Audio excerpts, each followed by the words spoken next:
At Madison Square Garden in New York, Elijah, who is known as the Golden Boy, is having his match against Navasno. The crowd is all packed up to watch the main event of the match as they are desperate to see Elijah winning another match. The match starts off with Navasno charging at Elijah, and he's famous for relentless pressure. Navasno throws every kind of punch he could at Elijah, who manages to dodge each one of them. Navasno eventually get him cornered and he goes for the leg, but Elijah throws a timely knee just before Navasno could score the takedown. After that, Elijah throws a hard kick straight at Navasno's face and he falls on the ground. With that, Elijah becomes the new middleweight champion of the world. The referee mistakenly calls him the tomato can, so Elijah gets furious at him. However, the reporter walks inside the ring and calls Elijah Tomato, asking how he feels about his spectacular performance. Hearing that, the crowd starts chanting tomato and he gets traumatized. The next day, Elijah ends up falling asleep right in the middle of class, which visibly annoys his teacher and disrupts the whole lesson. A girl sitting nearby in his class notices him mumbling something in his sleep that sounds like it has something to do with being a tomato can, and she looks over at him with a puzzled expression, wondering what on earth is going on with him. Once the class finally wraps up and everyone heads out, Elijah gets into his beaten up and worn out van and immediately calls his coach, who picks up and tells him that the fight is in just an hour and he needs to get moving. On the other side of things, everyone is already gathered and waiting for Elijah over at the Hammerstein Ballroom, and the tension of waiting around is starting to get to people. Elijah's coach is standing there hoping with everything he has that Elijah just makes it there on time without any issues, while his wrestling coach stands beside him and wonders out loud whether they should have scheduled him for a different date given everything that has been going on. The coach then explains that Joseph Jericho is actually in attendance tonight, and that a big and impressive win here could be exactly the ticket Elijah needs to break into the big leagues and start getting the kind of opportunities he has been working toward, which is why absolutely everyone involved is doing whatever they possibly can to make sure tonight goes the right way. Right at that tense moment, Elijah finally shows up and the coach immediately starts yelling at him, telling him that he seriously needs to stop trying to juggle fighting with everything else he has going on in his life because it is going to catch up to him eventually.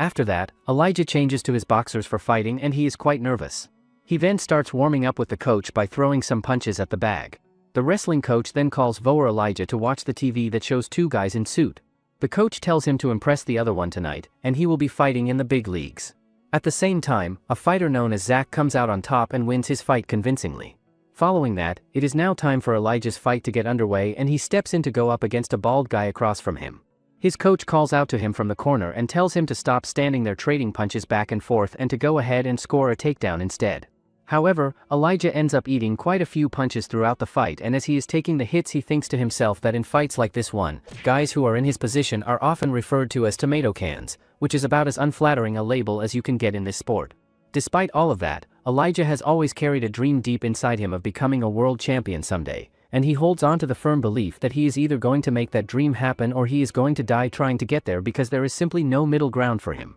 Elijah then manages to get his opponent down on the ground and secure a takedown, though the fans in attendance are clearly not happy about the fight going to the ground and make their displeasure known pretty loudly. In the end, Elijah comes out of it with a win by split decision, which means that 2 out of the 3 judges scored the fight in his favor while the third scored it differently. As Elijah looks around after the decision is announced, he notices pretty quickly that not only does his coach JJ not look particularly pleased or impressed with how the performance went, but the crowd is not exactly thrilled about it either. After the match, Elijah asks his coaches if they are not going to the after party, but they tell him that they need to care of something. Before leaving, the coach tells Elijah that he showed heart today and no matter what anyone says, he should not feel bad about it. On their way, the wrestling coach asks the other if he think it was alright leaving Elijah alone as there's nowhere they have to go. The coach says that after getting booed like that, they will be a laughingstock. At the after party, a guy named Silroy, who is the founder of Big Apple Beatdown, meets up with JJ. Deep down, JJ thinks that this part sucks and he is going to leave any chance he gets.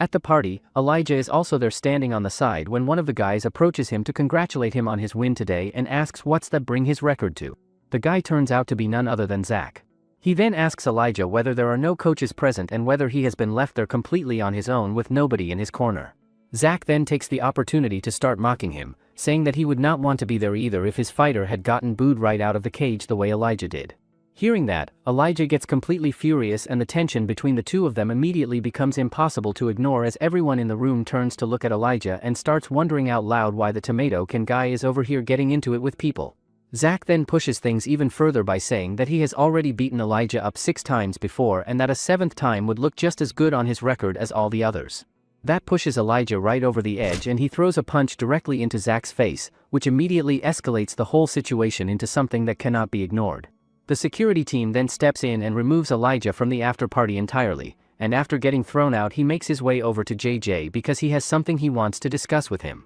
Elijah introduces himself and mentions that he competed in the BAB event that JJ attended earlier that evening. JJ looks at him for a moment and recognizes him as the kid who got booed the most out of everyone there, and Elijah responds by pointing out that JJ himself did not exactly look like he was having a great time at that party either. JJ thinks to himself that Elijah is actually pretty sharp for picking up on that and tells him that nobody has taken him out for a drink in quite a long time. After that, JJ takes Elijah out for a drink, and while they are sitting there he starts asking him about his betting habits and what has been going on with that side of things. The guy then asks Elijah how long he has been fighting, and Elijah tells him that it has been 5 years and that he trains over at Goldman's MMA gym. The guy then says that a lot of fighters have come out of that gym over the years and that in all his time in this sport he has genuinely never seen a single gym produce that level of consistent talent the way Goldman's has. The guy then gets a call from his wife and steps away to take it, leaving just the two of them sitting there alone together. Once he is gone, JJ looks at Elijah and tells him that he already knows what he came over to talk about,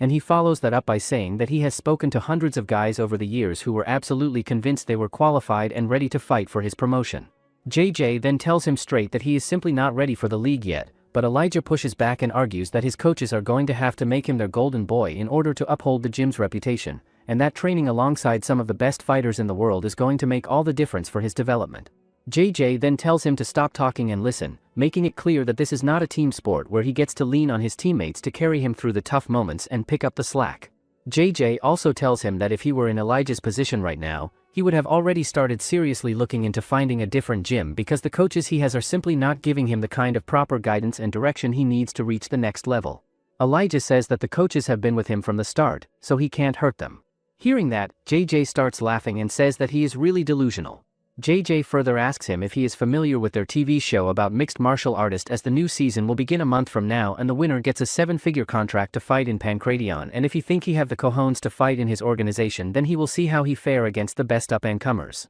Few days later, all of the fighters are gathered together at the McNichols Sports Arena and JJ is there in person to welcome every single one of them. He also announces that they have a genuinely unique opportunity in front of them to showcase everything they have been working on and prove once and for all that they deserve a spot in Pancration, and he makes it clear that the next 8 weeks are going to be the toughest and most demanding challenge any of them have ever faced, so they need to make the absolute best use of all the resources and time available to them. One of the guys named Joe speaks up first and introduces himself by saying that he is completely undefeated, that he has the skills to back everything up, and that he is simply an alpha male through and through. Another guy introduces himself as Cube, explaining that his friends call him that because his actual name is just too difficult for most people to pronounce properly. A scary and intimidating looking guy then steps forward and introduces himself simply as Gene, the Golden Eagle, letting the name and the reputation speak for themselves. After that, a Brazilian guy named Medusa introduces himself and explains that he holds a first-degree black belt in Brazilian Jiu-Jitsu, which he describes as a martial art specifically built around the concept of handling opponents who are bigger and physically stronger than you.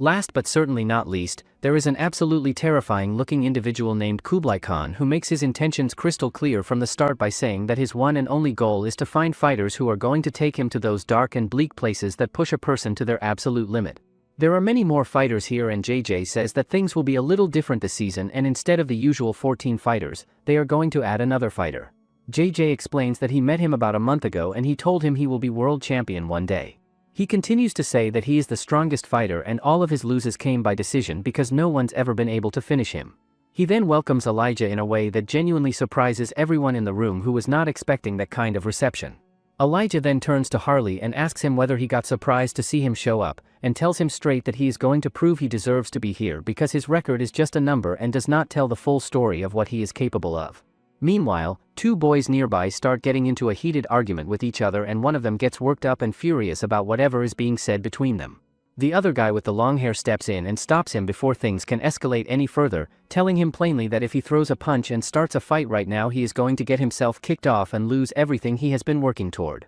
JJ then steps up and makes an announcement to the room, acknowledging up front that some of the people in attendance may feel that what he is about to say represents an unfair addition to how things have been set up. He explains that they are going to be introducing a wild card system into the mix, where the fans are going to get to vote on which two previously eliminated fighters will be brought back to face off against each other for a chance to re-enter the tournament and get back into contention. He also adds that whoever manages to finish their opponent in that wild card matchup is going to walk away with $5,000 on top of everything else. He then drops the most attention-grabbing part of the announcement by telling everyone that anyone who can go out there and finish Elijah specifically is going to receive $40,000, which works out to 8 times the original prize amount. Earlier that day, Elijah was sitting in the car with his coaches on the way to the location, and the nerves were written all over his face in a way he could not hide. His coach tried to lift his spirits and encourage him by reminding him that they had spent an entire month preparing specifically for this and that they genuinely believed in him and was confident he was going to go out there and do a good job. Elijah sat there feeling genuinely bad on the inside because he was aware that his coach had gotten stuck dealing with his struggles and setbacks even though he kept letting everyone down, and this time around more than any other time before he truly wanted to go out there and make them proud of him for once. When they dropped Elijah off at the location and he headed inside, the wrestling coach turned to the other coach and asked him honestly what he thought Elijah's actual chances of winning were in this situation. The other coach paused for a moment before answering, and what came out was not exactly a ringing endorsement, as the reality of the matchup and everything Elijah was up against made it very difficult to paint an overly optimistic picture without being dishonest about it. Both of them knew deep down that Elijah was going into this as the underdog in every measurable way, and that whatever happened inside that cage was going to come down to whether the work they had put in together over the past month was enough to bridge the gap between where Elijah was and where he needed to be. He then added that he would be willing to make Elijah a golden boy of the gym if he managed to finish in second place, but the other coach responded by saying that if Elijah does not go out there and show him something real and meaningful this time around, he is getting cut from the gym entirely. He explained that enrollment at the gym had been going up for several weeks straight and that they needed to start making room for more promising fighters who were going to move the gym forward. Back in the present moment, JJ tells everyone gathered that he is now going to introduce them to their coaches, and he reveals that 2 well-known and highly respected coaches who are both former Pancration champions with multiple season victories between them are back, and for the very first time ever they are going to be competing head-to-head against each other. The coach's name turns out to be Adam Smith, and the former lightweight champion is Percy James. However, the students cannot seem to place the third coach at all and have no idea who he is, so JJ tells them that he does not blame them for not recognizing him but that he has been practically begging this man to come on the show and coach for quite some time now. He then introduces him by saying that this forgotten legend is none other than Trevor Dundee, and that he competed in the very first 3 Pancration events back when the whole thing was just getting started. JJ then lays out the plan for everyone and tells them that tomorrow they are going to have the opportunity to train with each of the 3 coaches and get a feel for their styles and approaches before making the decision about which one they want to spend the next 8 weeks with going into the competition. In addition to that once the coach selections have all been finalized, they will go ahead and announce the details of the very first fight. The guy then pulls one of the fighters aside and tells him that he is going to teach him as much as he possibly can while he is still around and has the chance to do so. Sometime later, the teams are finally put together and locked in with a group of players assigned to each coach's camp. Elijah and one of the other guys end up going with Trevor Dundee. JJ then steps up and makes the announcement that since Elijah was not present at the tryouts, he is going to be matched up against the fighter who posted the fastest clear time during those tryouts, and that fighter turns out to be Ethan John. Earlier, the coach Trevor approached Elijah and tried to convince him that he should join his team. However, Elijah tells him that he will have a better chance of winning the tournament with another fighter, but he appreciates him for speaking to him. Trevor says that he would take his advice if other fighters came to his session, but since they are not here, he is stuck with them. Coach Trevor also reveals that he is not here to win the tournament and he is here for 2 reasons. He explains that he is here to do a favor for an old friend and give back to the sport that changed his life. He also tells Elijah that there's a lot of work to be done and he can't guarantee success. He thinks that he will be a different fighter by the end of the show, and Elijah shows some interest. He asks the coach where his assistants is, but the coach says they are not here, surprising Elijah. The coach says that he is going to practice with another boy over there who looks interested. Back in the present, Cube looks over at Elijah and thinks to himself that he has been visibly on edge ever since yesterday, and that he thought inviting him out with the rest of the group for a drink would help loosen things up a bit, but looking at him now it is pretty clear that Elijah is not exactly having the time of his life. A guy named Mario then makes his way over to Elijah and tells him that his entrance the previous day was absolutely amazing and really made an impression. Elijah then looks at Mario's tattoos and genuinely compliments them, telling him that they are super cool and he means it. However, Mario then explains that after his 8th first-round knockout, the fans started saying that he had explosive and devastating power, which is the kind of reputation that follows a fighter around everywhere they go. Elijah then tells him that if he made it this far in the competition, then he is just as dangerous as everyone else in the room, and that either way he is not planning on holding anything back when it counts. Cube then comes over to Elijah and tells him that he wanted to give him a heads up about his upcoming fight and that he should go in with his eyes wide open and be careful. He explains that his opponent is a dirty fighter who is willing to do absolutely anything it takes to get the win, and that during the tryouts he acted like he wanted to touch gloves in a show of sportsmanship, but before they could even make contact he immediately shot straight in for a double leg takedown without any warning. Elijah then turns to Mario and asks him whether he has ever competed against this guy before, and Mario confirms that Joe and himself were actually the only two people who ever managed to beat him back in Division 1 wrestling. Mario then turns to Elijah and tells him not to lose hope, pointing out that while Ethan is undeniably a talented wrestler, his striking is still at a pretty novice level, and that if Elijah can just keep the fight standing and off the ground then things are going to work out just fine for him. After that, Joe and some of the others start cracking adult jokes amongst themselves, which prompts the director to step in and tell them to watch themselves and be careful about what they say because there are kids and respectable adults who watch this show and they need to keep that in mind. 2 days later, everyone is over at the Pancration training facility and Elijah is putting on a genuinely impressive performance during his training session that has people taking notice. Coach Trevor speaks up and says that the progress he has been seeing from Elijah has been really great, pointing out that he listens well and brings a good attitude to every single session, which makes a huge difference when you are trying to develop as a fighter. He also says that he has a really good feeling about Elijah's upcoming fight in 3 days and believes things are going to go well. He also acknowledges that some of Elijah's fundamentals still need some work and polishing, but that with the right adjustments made in the right places he is going to be one of the most improved fighters of the entire season without a doubt. Later that night, Elijah heads back to his dorm room only to find that the whole place has been completely trashed by someone while he was away, which immediately raises a lot of questions about who would do something like that and why. The next day, Elijah continues with his training, and the coach tells him to put his head down and if he can't defend this takedown, then Ethan is going to maul him. Elijah's sparring partner then manages to take him down and he feels annoyed about it. The coach says that they drilled that takedown defense days ago and he nailed it and asks what's wrong with him now.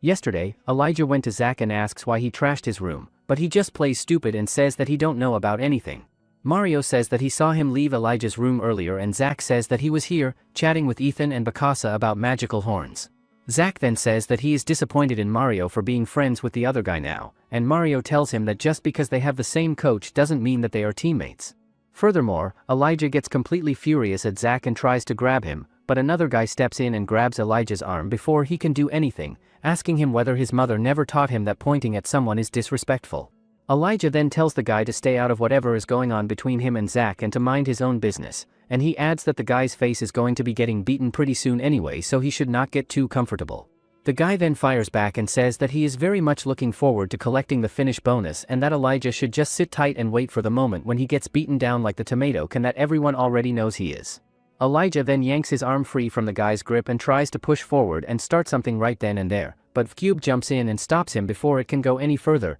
telling him that if he throws a punch and gets into a fight right now he is going to get himself kicked off the show entirely and lose everything he came here for. Back in the present moment, Elijah turns to the coach and tells him that Ethan is an All-American and has the best and most impressive resume of anyone he has ever gone up against in his entire fighting career. He also admits with a heavy feeling that his own resume simply does not hold up in comparison to everyone else in this competition and that he cannot realistically hope to compete with them on paper no matter how hard he tries. The coach then tells Elijah that stepping in the cage when he don't want is very dangerous and he can't afford to have second thoughts. Stepping in that cage comes with a heavy fee and that fee is his life. The coach then continues to pour some encouraging words into Elijah and build his confidence up heading into the final part of the session, and with that it is time for one round of moderate sparring to close things out for the day. Elijah gets paired up with Kublai for the sparring session, and before they get started Elijah notices that Kublai is not wearing any headgear and asks him where it is. Kublai looks back at him and simply says that he does not need it, which is quite the statement to make before stepping in with someone.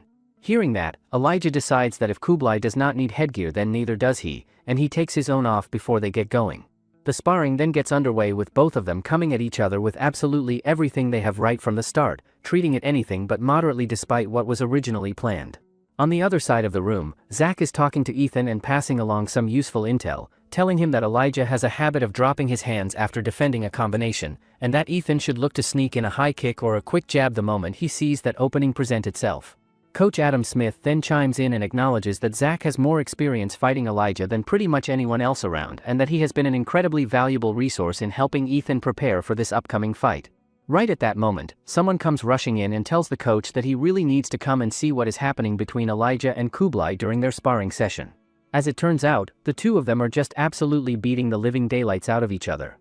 Hearing that, Ethan gets furious, and Kublai tells him to hold on to that anger and win this fight, so they may be able to meet in cage. Back in present, Coach Adam gets surprised to see Elijah still hanging around and thinks that JJ wasn't kidding when he said he was tough. Elijah then throws some kicks at Kublai, who then dodges and tries to attack Elijah. Seeing that, the coach Trevor quickly tells Elijah that now is his chance to use double cheese and mayo combo. Elijah then throws his combo at Kublai, who gets quickly beaten down on the ground. Earlier, Coach Trevor told him that Kublai has a habit of lowering his hands, and especially when throwing teep kicks, and it's the perfect counter to catch him off guard. The coach tells him that he wants them to keep spar just so he could land a lucky shot and to show him that if he could survive one round with Kublai. Back in the present, Kublai looks over at Elijah and tells him that he is a whole lot better than he was expecting and that he did not take him seriously enough going into the sparring session, and he wants Elijah to know that from this point forward he is going to give him his full respect. Kublai then starts throwing punches at him before grabbing him and smashing him down hard onto the ground in a way that makes everyone watching genuinely uncomfortable.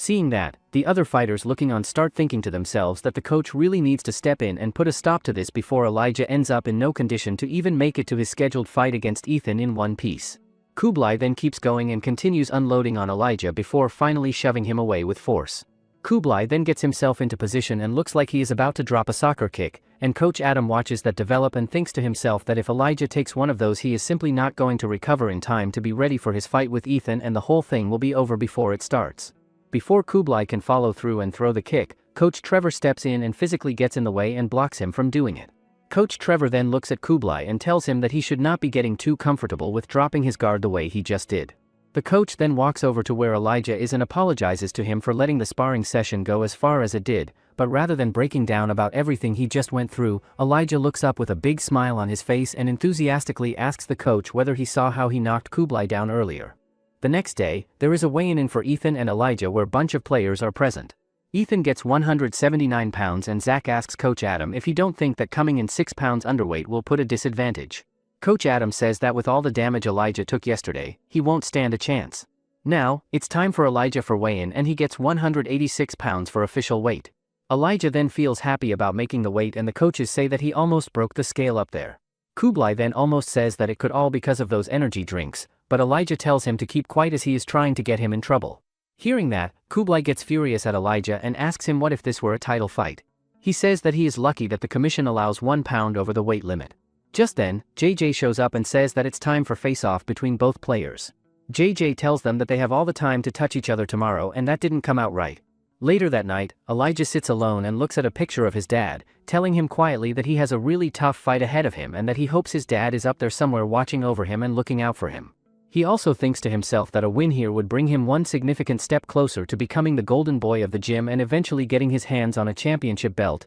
which has always been the dream that keeps him going no matter how hard things get. Finally, the day of the fight arrives and Coach Adam pulls Ethan aside and tells him that this fight is going to be a straightforward and easy sweep, and that he is basically about to make the easiest $40,000 of his entire life without breaking much of a sweat. Meanwhile, over in the stadium hall, some of the other players are standing around and remarking that it feels a little strange and off that there are no spectators out there chanting and cheering the way there usually would be at an event like this. However, another guy responds and says that honestly it is a whole lot better than getting harassed and heckled by people while you are trying to walk to the cage and get your head in the right place. Cube then leans over to Mario and tells him that he is feeling a little worried about Elijah going into this, and that if they were not on opposing sides for this particular fight they would have made sure to come and walk out with him to show some support. Ethan then makes his entrance and steps into the stadium looking calm and composed, while Elijah is still frantically searching around and cannot find his mouth guard anywhere. The coach then looks at Elijah and asks him whether he seriously forgot to bring his mouth guard and left it back in his room.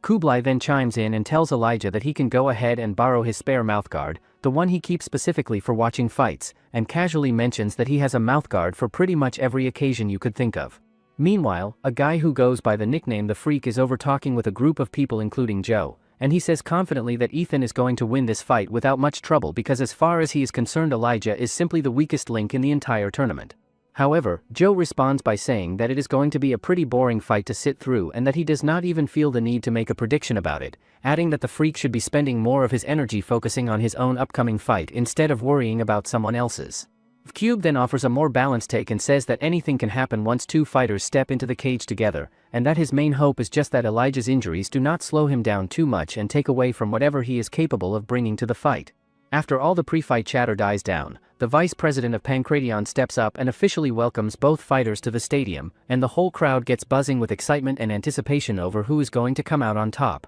The moment the match gets started, Elijah immediately throws a clean and direct hit right into Ethan's face that catches him completely off guard. Ethan tries to get into Elijah's head by pulling a two-finger move in his face as a way of provoking him and tells him that he cannot be the only one pulling tricks out there. Ethan then keeps the pressure on and continues throwing punches at Elijah before grabbing both of his legs and slamming him down onto the ground with force. However, Elijah somehow manages to scramble and get himself away from the dangerous position, and the people watching think to themselves that he is showing genuinely impressive defensive skills, especially when you consider that he is up against an all-American wrestler like Ethan, and that he has clearly improved in a very noticeable way since his last fight back in New York. Mario watches from the outside and hopes that Elijah can find a way to keep up with Ethan's relentless pace, pointing out that Ethan is not called the cheetah for nothing and that his speed is a serious problem for anyone who steps in there with him. Ethan then continues to press forward with more punches and tries once again to grab Elijah's legs and take him down, but Elijah reads it and gets himself away from the danger just in time. He thinks to himself that it was way too close for comfort, because if Ethan had managed to get that takedown early in the round he would have been in a really bad spot with a lot of time left on the clock. Ethan then sets up a fake takedown and uses it to create the opening for a heavy overhead shot that connects cleanly on Elijah. However, Elijah refuses to quit and fires back with a straight kick at Ethan, but this turns out to be a mistake because Ethan catches the leg and immediately uses it to push Elijah back and pin him up against the cage. The coach shouts at Elijah not to panic and just circle out and get his back off the cage. Out of panic, Elijah throws bunch of punches at Ethan. He just holds Elijah's waist. Elijah then uses his elbow to strike at Ethan's back, but despite that he manages to pick up Elijah and smashes him on the ground, surprising everyone. Ethan then continuously punches Elijah and the coach yells at him to get out of there. Elijah makes the decision to just hold on and survive until the round comes to an end because at this point in the fight that is genuinely the only realistic option available to him. Elijah then wraps himself around Ethan and holds on as tightly as he possibly can, and no matter how hard Ethan struggles and tries to break free and create separation,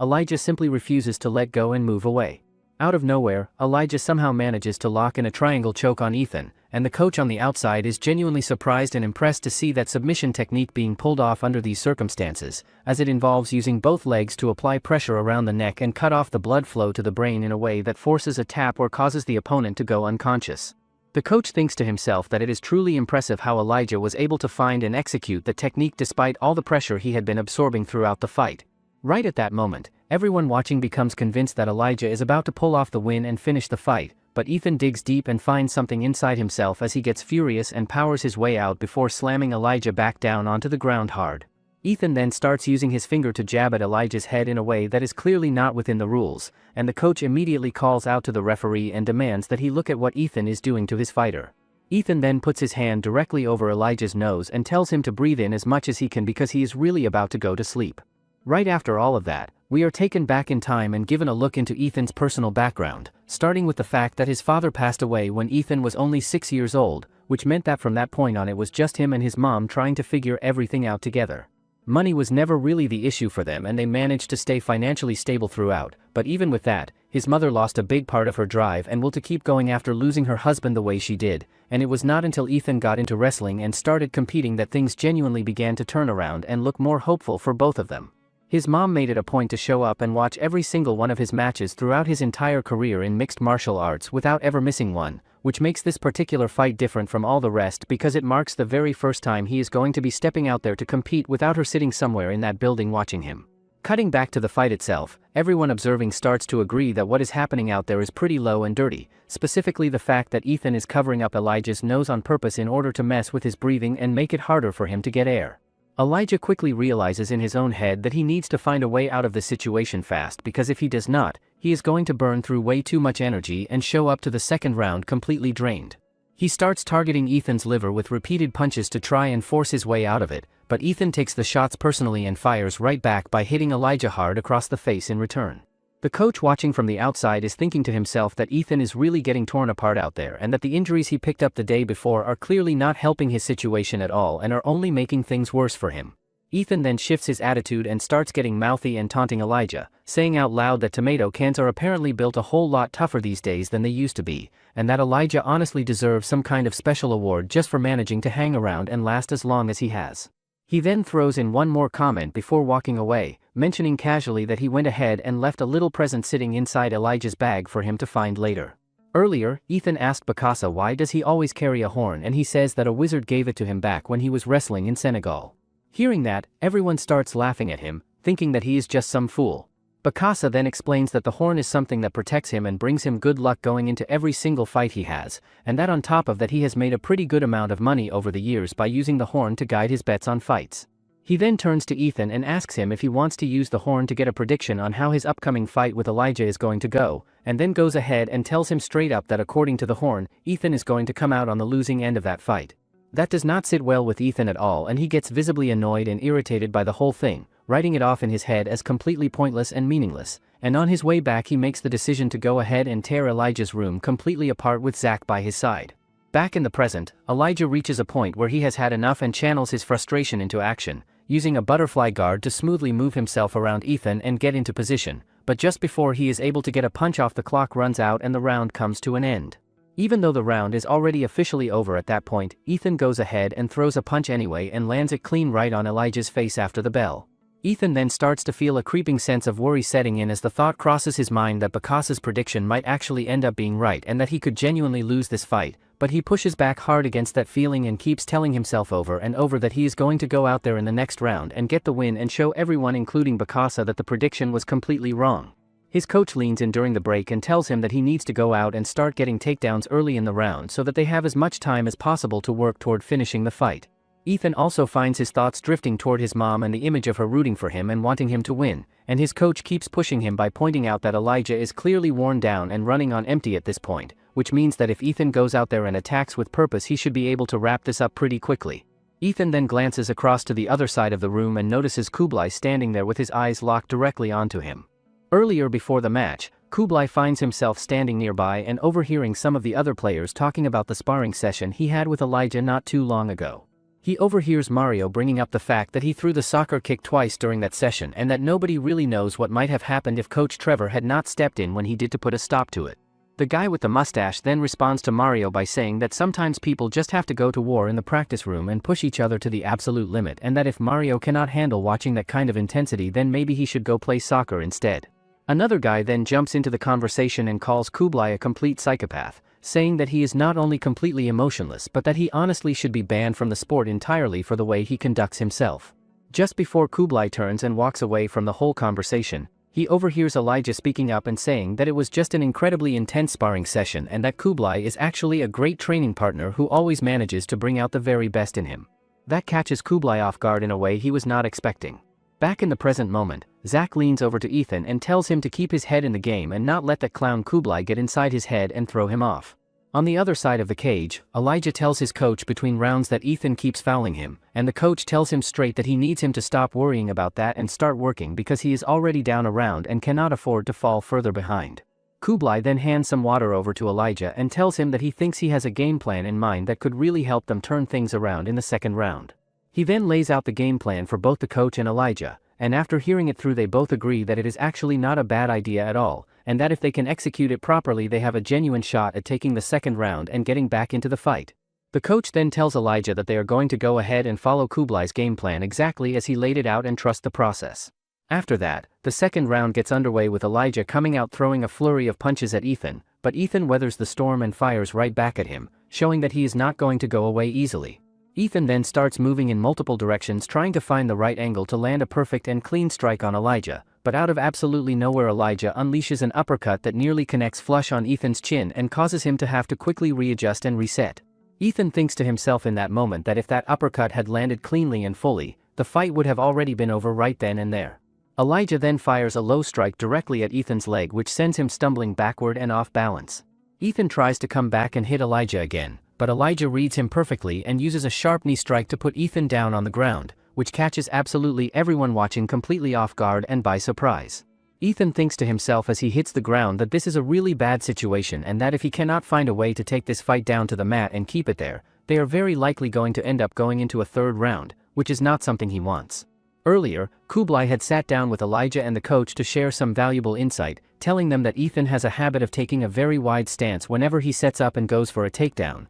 and that this wide stance means he simply does not have the foot positioning he needs to properly check or dodge leg kicks in time to protect himself. He also told them that Ethan leaned very heavily on his wrestling in the first round and that they should expect him to go to it even more aggressively in the second round now that he feels the pressure building. On top of all of that, Kublai explained that whenever Ethan drops into that wide stance, Elijah needs to have his knees and uppercuts ready to go in order to prevent him from fully committing to and completing the takedown, and then the moment Ethan backs off and resets, Elijah should immediately attack the legs with low kicks to keep wearing him down. Back in the present moment, the second round comes to a close with Elijah nearly connecting on a shot that almost catches Kublai instead of Ethan, which gets a reaction from everyone watching. Finally, the fight goes to third round, which is going to decide who will win this match. Ethan straight up charges at Elijah right at the start and he manages to fake the takedown for a clinch. Ethan then knee strikes Elijah before trying to hit his toes. Ethan's coach then tells him that it was a good level change, which means lowering his body from a standing position to go for a takedown. Everyone watching thinks that Ethan is having a hard time completing takedowns and his size disadvantage is finally taking a toll. It turns out, Ethna initially came 6 pounds lighter while Elijah came in a pound heavier, so after rehydration, Ethan came into this fight at 180 to 185 pounds and Elijah will most likely be at 220 pounds. During the fight, Ethan tries his best to pull down Elijah, but he couldn't as Elijah just smashes his hand onto his head. After that, Elijah pushes him onto the fence and throws a knee strike. Both of them then get right back into it and go head to head with each other, and Ethan attempts to hit Elijah with a suplex, but Elijah reaches out and grabs onto the cage to stop himself from going over, which prevents the throw from being completed. The referee then steps in and signals that the fighters have gone out of bounds near the cage. Hearing that call, Ethan's coach completely freaks out on the sideline, but despite the argument his team still ends up receiving a point deduction as a consequence of the infraction. Elijah then comes in with a sharp elbow strike on Ethan, but before he can follow it up with another attack, Ethan recovers quickly and puts him back down on the ground. Elijah's coach calls out urgently from the corner and tells him that he needs to get himself up and out of that position right now or he is going to end up losing the match because of it. Finally, after everything that has gone back and forth, Ethan makes the decision to go ahead and use his special technique, which is the Kimura lock. Earlier, someone had told Ethan about the Kimura lock and explained that it got its name after the legendary Masahiko Kimura used it to actually break Helio Gracie's arm during their famous match. However, Ethan had responded at the time by saying that he did not need anything like that because his skills were already at a level where he did not have to rely on such techniques. Zach then jumped into the conversation and pointed out that you simply never know what is going to happen once you are actually in a fight, and told him that he should keep it in his back pocket just in case. Back in the present, everyone watching gets genuinely scared that Ethan is actually going to break Elijah's arm as he cranks on the submission hold with everything he has, but the guy from earlier looks on and thinks to himself that Ethan is going about the whole thing the wrong way and making a critical technical error. Elijah then quickly rolls to his left and uses that movement to smash Ethan down onto the ground, and the reason he was able to pull that off comes down to the fact that Ethan did not step over fast enough to properly secure the lock. And on top of that, the size disadvantage actually worked in Elijah's favor in that specific situation by giving him enough leverage and room to wiggle his way out of the hold before it could be fully locked in. Deep down inside, Ethan feels genuinely bad for his coach as the situation starts slipping away from him, thinking to himself that he will do better next time around, but no matter what, he absolutely cannot afford to lose this fight and he knows it. With only 60 seconds left on the clock, Elijah pushes himself and tries his best to land some more significant strikes and do as much damage as he can in the time remaining, but Ethan responds by throwing a sharp kick right at his face that snaps his head back. Ethan then starts running his mouth and mocking Elijah, telling him that he should have stayed in the minor leagues where he belongs and pointing out all the dirty work and grinding Elijah had to go through just to get to this point. Hearing those words sends a surge of pure fury through Elijah and he comes back with a strike so powerful and perfectly placed that Ethan goes down and loses the match right then and there, leaving absolutely everyone watching completely stunned and unable to believe what they just witnessed. In a flashback from several years ago, Ethan and Mario are squaring off against each other in a match where the winner is going to move on and face Joe in the next round. Ethan's mom is sitting in the audience and cheering for him at the top of her lungs with such intensity that it starts to genuinely annoy the people sitting around her who are just trying to watch the match. The match gets underway with both of them going after each other hard from the opening moment, and after a back-and-forth battle, Mario ultimately comes out on top and wins the match. A guy sitting in the audience then starts making fun of Ethan after the loss, which immediately sets Ethan's mom off and she gets completely furious before turning around and punching the guy without a second thought. Weeks after that, Ethan sits down with his coach who brings up an interesting suggestion, telling him that since this was his last season he should seriously consider making the transition to MMA because it would be a fascinating and potentially very rewarding move for him. The coach also mentions that he co-owns an MMA gym where Ethan could come and train and points out that his wrestling foundation is already great, which means all he would really need to focus on building up is his striking and overall strength. However, Ethan pushes back on the idea and tells his coach that getting hit in the face is simply not something he enjoys and that he would much rather look into trying out for the Olympics or competing in Abu Dhabi instead.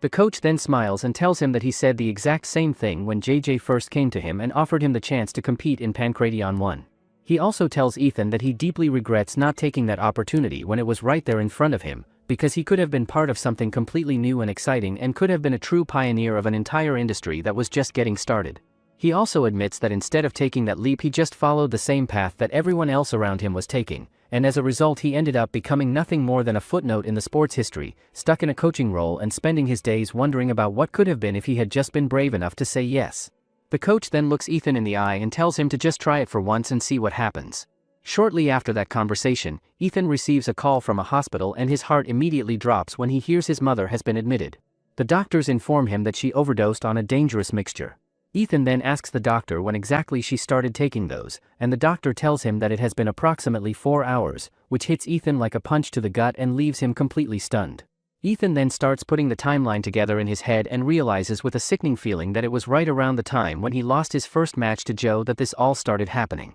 The doctor then hands Ethan a small note that had fallen out of his mother's hands when they brought her in. The note reads that she has been a selfish mother who forced him to wrestle all those years so that she could feel a sense of accomplishment through his success rather than truly doing it for him. Reading those words, both Ethan and the coach find themselves tearing up and struggling to hold it together, and then in the middle of all of that emotion Ethan's mother wakes up and apologizes to him once again for everything she put him through. Not long after that deeply moving and life-changing experience, Ethan made the decision to get into MMA, and from the moment he committed to it he became completely and utterly obsessed with winning at all costs, willing to do absolutely whatever it takes to get his hand raised at the end of every fight. He thinks to himself that as long as he can keep his mother smiling and give her something to be genuinely proud of, he feels like he simply cannot do anything wrong no matter what path he takes to get there. Back in the present, Elijah connects with such a thunderously hard shot to Ethan's face that the referee has no choice but to jump in immediately and stop the match right then and there. Everyone in the arena erupts and starts cheering loudly for Elijah and celebrating what just happened,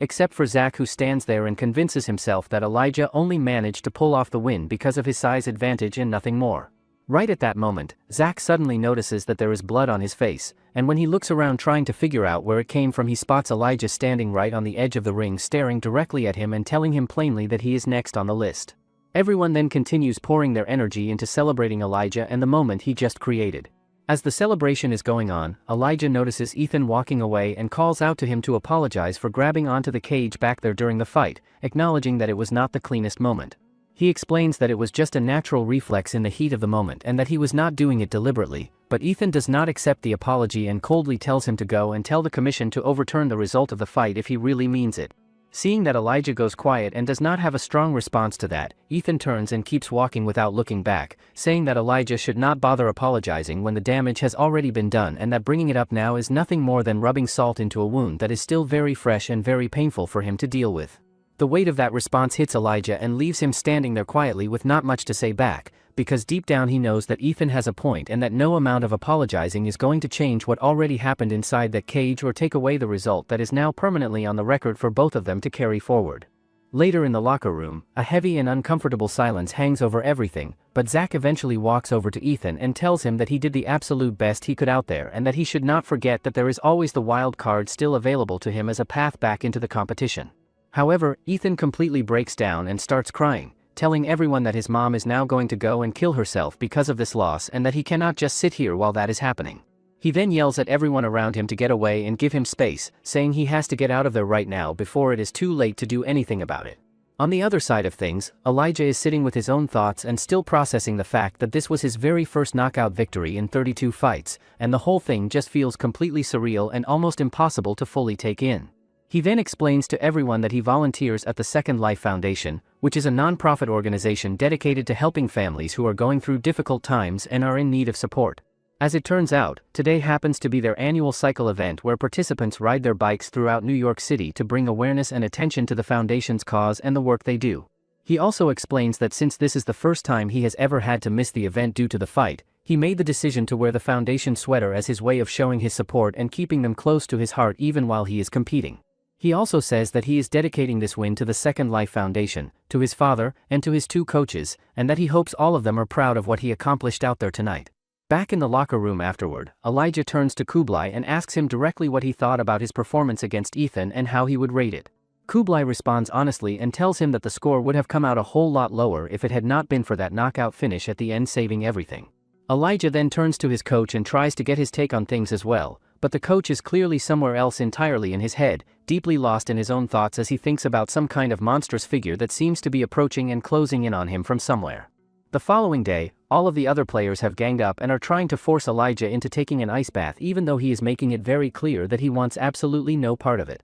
A guy who goes by the nickname One Punch explains that Elijah was going around complaining about having sore muscles, so they went ahead and set up an ice bath to help him out, and now that it is ready he has suddenly changed his mind about the whole thing. Right at that moment, JJ shows up and takes in the scene with a puzzled look on his face, wondering out loud what kind of nonsense these guys are even getting up to. JJ then comes over and sits down right beside Elijah, who is reluctantly sitting in the ice bath, and asks him what he wants to talk about, but Elijah immediately tells him not to be smoking anywhere near him before anything else gets said. JJ then gets to the point and tells him that he came by to give him a bonus for the impressive performance he put on. He says that it was a lucky shot when it comes right down to it, but that it was a good and clean knockout regardless of how it came about. JJ then gets a little more personal and asks Elijah why he competes and what keeps him going, wanting to know whether it comes down to money or fame. Elijah then opens up and says that he does not have any immediate family members depending on him and that he does not expect a whole lot out of life, especially in a sport that is as financially unforgiving as this one tends to be.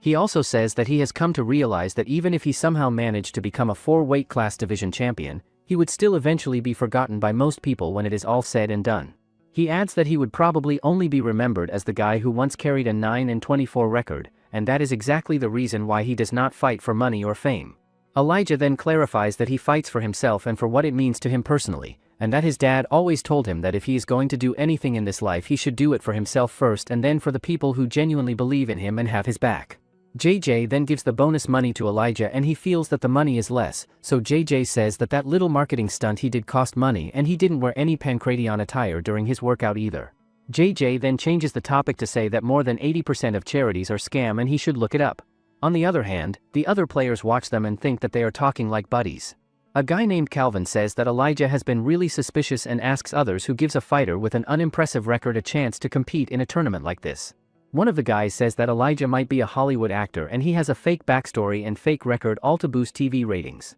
Joe then intervenes, saying most of the show is fake and the SO fighters are Hollywood actors. Joe then asks how else they can explain Ethan's loss as Ethan was also a part of the script, and so is Bacasa who predicted the outcome of the fight. He also says that they should stick together and find out who else is a part of the script. Later that night, Elijah lies awake thinking about how Jason seems to view him as some kind of enemy and how that whole dynamic has been weighing on him. He also finds himself wondering how Kublai's training has been going, since ever since the coach gave him that break the two of them have barely crossed paths or seen each other around the facility anymore. Right at that moment, Jamie comes into his room and tells him that Kublai said he has something urgent that he needs to tell him and that he should come find him. Jamie then asks Elijah whether he knows anything about someone named Josephine Pride, and Elijah says that the name sounds familiar and that he might have heard it somewhere before. Jamie then reaches down and pulls off his shirt to reveal a tattoo of her right there on his chest, which immediately triggers something in Elijah's memory. Elijah then puts it together and remembers that Josephine is Jamie's daughter and tells him that it has been such a long time since that fundraiser where they first connected. Jamie then tells him that she is doing a whole lot better these days, and that it is largely thanks to the support and help they received from the Second Life Foundation, and that they are honestly the main reason he decided to start competing again and get back into the sport. Jamie also turns to Elijah and asks him genuinely how he finds the time and energy to keep up with his training when he is involved in so many other things outside of fighting at the same time. Afterward, Elijah makes his way over to find Kublai, who turns out to be in the middle of bleaching his hair, and he explains casually that he does it before every single fight as part of his routine. The next day, Coach Trevor reminds JJ about Pancration 2, and how they held it at a barn in Utah during a tornado warning after getting kicked out of the original venue. JJ then says that Trevor's brother bailed out before his fight and he still owes him $20. JJ also thinks that being a promoter during the dark ages really sucked, and Trevor believes that so much has changed since then and he did a great job building this sport. Coach Trevor then says that no one could have seen how big it would be 20 years ago. Besides that, JJ tells him that Kublai is the only fighter he should worry about and he will win this show without much of a fight. Trevor then asks him about Elijah, so he says that he should put high hopes on him as he is going to lose to Ethan anyway. However, Coach Trevor says that he has potential and its kind reminds him of JJ, but he just starts laughing, saying they are nothing alike. Trevor then asks JJ where exactly he found him, and JJ tells him that he came through their long-standing connections and friends over in Japan. When JJ goes further and reveals that he specifically found him through Victory FC, the coach gets genuinely surprised and caught off guard by that piece of information. Later that same day, Coach Trevor heads back to the gym and walks in to find Elijah and Kublai both sporting completely new hairstyles that nobody was expecting to see. Kublai quickly jumps in and tells the coach that it was all Elijah's idea and that Elijah was the one who thought matching hair colors would be a great idea, but it becomes pretty clear pretty quickly that this is not the whole truth and that Kublai had more to do with it than he is letting on. The coach then calls Elijah over and presents him with a black belt, telling him that he is now officially a black belt of the Wanda style. Elijah has absolutely no idea what the Wanda style even is, so the coach takes a moment to explain that it is a fighting system he developed himself after suffering a loss in Pancration 3, and that the loss was what made him realize that being a one-dimensional fighter with only a single area of expertise was never going to be enough at the highest level, so he had to go and build up secondary skills that would enhance and support his primary ones. He also mentions that the Wanda style follows the same core principles as Jeet Kune Do in terms of its philosophy and approach. Trevor also admits openly that he does not feel like he gave his absolute best as a coach during Elijah's fight with Ethan and that looking back he knows he could have done a better job of preparing and guiding him. Elijah then tells him with full confidence that once he becomes the golden boy of the gym, he is going to be a champion before anyone even knows what hit them. He then hugs the coach to show his gratitude. Sometime later, Kublai and Jason are sitting down together for an interview where the interviewer asks them directly about what happened between them all those years ago. Jason immediately gets furious and tells the interviewer to drop the subject and move on because he has absolutely no interest in talking about that particular topic. JJ then weighs in and says that from his perspective he genuinely did not do anything wrong and that everything he did was purely in self-defense. Jamie then steps in and fills in some of the background, explaining that the whole thing traces back to something that happened 4 years ago when Jamie competed in a fight over in Japan and managed to win it using a soccer kick that had everyone in the building on their feet. The crowd went absolutely wild for him, and on top of the win he also walked away with a very generous bonus for the performance he put on that night. After that memorable moment for Jamie, it was time for Kublai's fight to get underway, and at that point in his career Kublai had been rising up through the rankings at a pace that nobody had really seen before and was turning a lot of heads in the process. Kublai was stepping in as a late replacement opponent for Jason's older brother, who at the time was considered one of the very best open-weight fighters in the entire sport. During the fight, the opponent started laughing at Kublai and mocking him for being so small and physically unimposing compared to what he was used to facing. However, the moment the opponent made the incredibly poor decision to lick Kublai's face during the fight, something snapped inside Kublai and he responded by knocking the opponent out cold with a single blow. Seeing that, everyone gets completely surprised because the moment the opponent got right up in Kublai's face, Kublai just straight up punched him without any hesitation whatsoever. Back in the present moment, Kublai says that Jason's brother is a little strange and hard to read, and that he genuinely cannot say exactly what happened in that moment because the referee stepped in and blocked his view of the whole thing. Going back to an earlier moment, another guy had tried to throw a punch at Kublai, but Kublai put him down with a single clean punch before he could do anything meaningful, which left everyone watching completely stunned by how quickly and efficiently it was handled. At that moment, the rest of the sturdy crew started jumping in and getting involved, and nobody had anticipated that a full-on brawl was going to break out the way it did, and it became very clear very quickly that someone was going to have to step in before things got completely out of hand and spiraled into something far worse than it already was. In the middle of all that chaos, Jason suddenly steps into the ring carrying a chair and uses it to attack Kublai directly, which takes the whole situation to a completely different and more dangerous level. Security forces then had no choice but to rush into the ring and physically put a stop to everything that was happening. The sports head then stepped forward and addressed the situation publicly, saying that despite all the years of hard work and genuine effort that have gone into promoting the sport in a positive and respectable light, this kind of behavior is completely unprofessional and utterly unacceptable by any standard. As a direct result of everything that happened, Kublai's match was officially ruled a no contest, and the Athletic Commission handed him an indefinite suspension that effectively removed him from competition until further notice. However, it didn't go too well for Kublai. Some days later, Jason's older brother and his crew are having fun at a restaurant, talking about how Kublai is lucky that the police got there before they did any damage. They also laugh about how he got suspended, but Johnny says that he wants to beat Kublai so bad. Another guy then says that President Onoda guaranteed a rematch after his suspension, and he expects it to be a big main event. At the same time, Kublai slips outside and walks over to a guy who is sitting in a small, parked truck nearby, and it becomes pretty clear that whatever is being discussed between them is not something he wants anyone else to hear. When the boys come out of the restaurant, Johnny suddenly notices a truck coming straight toward them and reacts without thinking by shoving Jason out of the way before taking the hit himself. Surprisingly, despite getting struck by the vehicle, Johnny somehow walks away without suffering any serious injuries, which leaves everyone standing there completely stunned.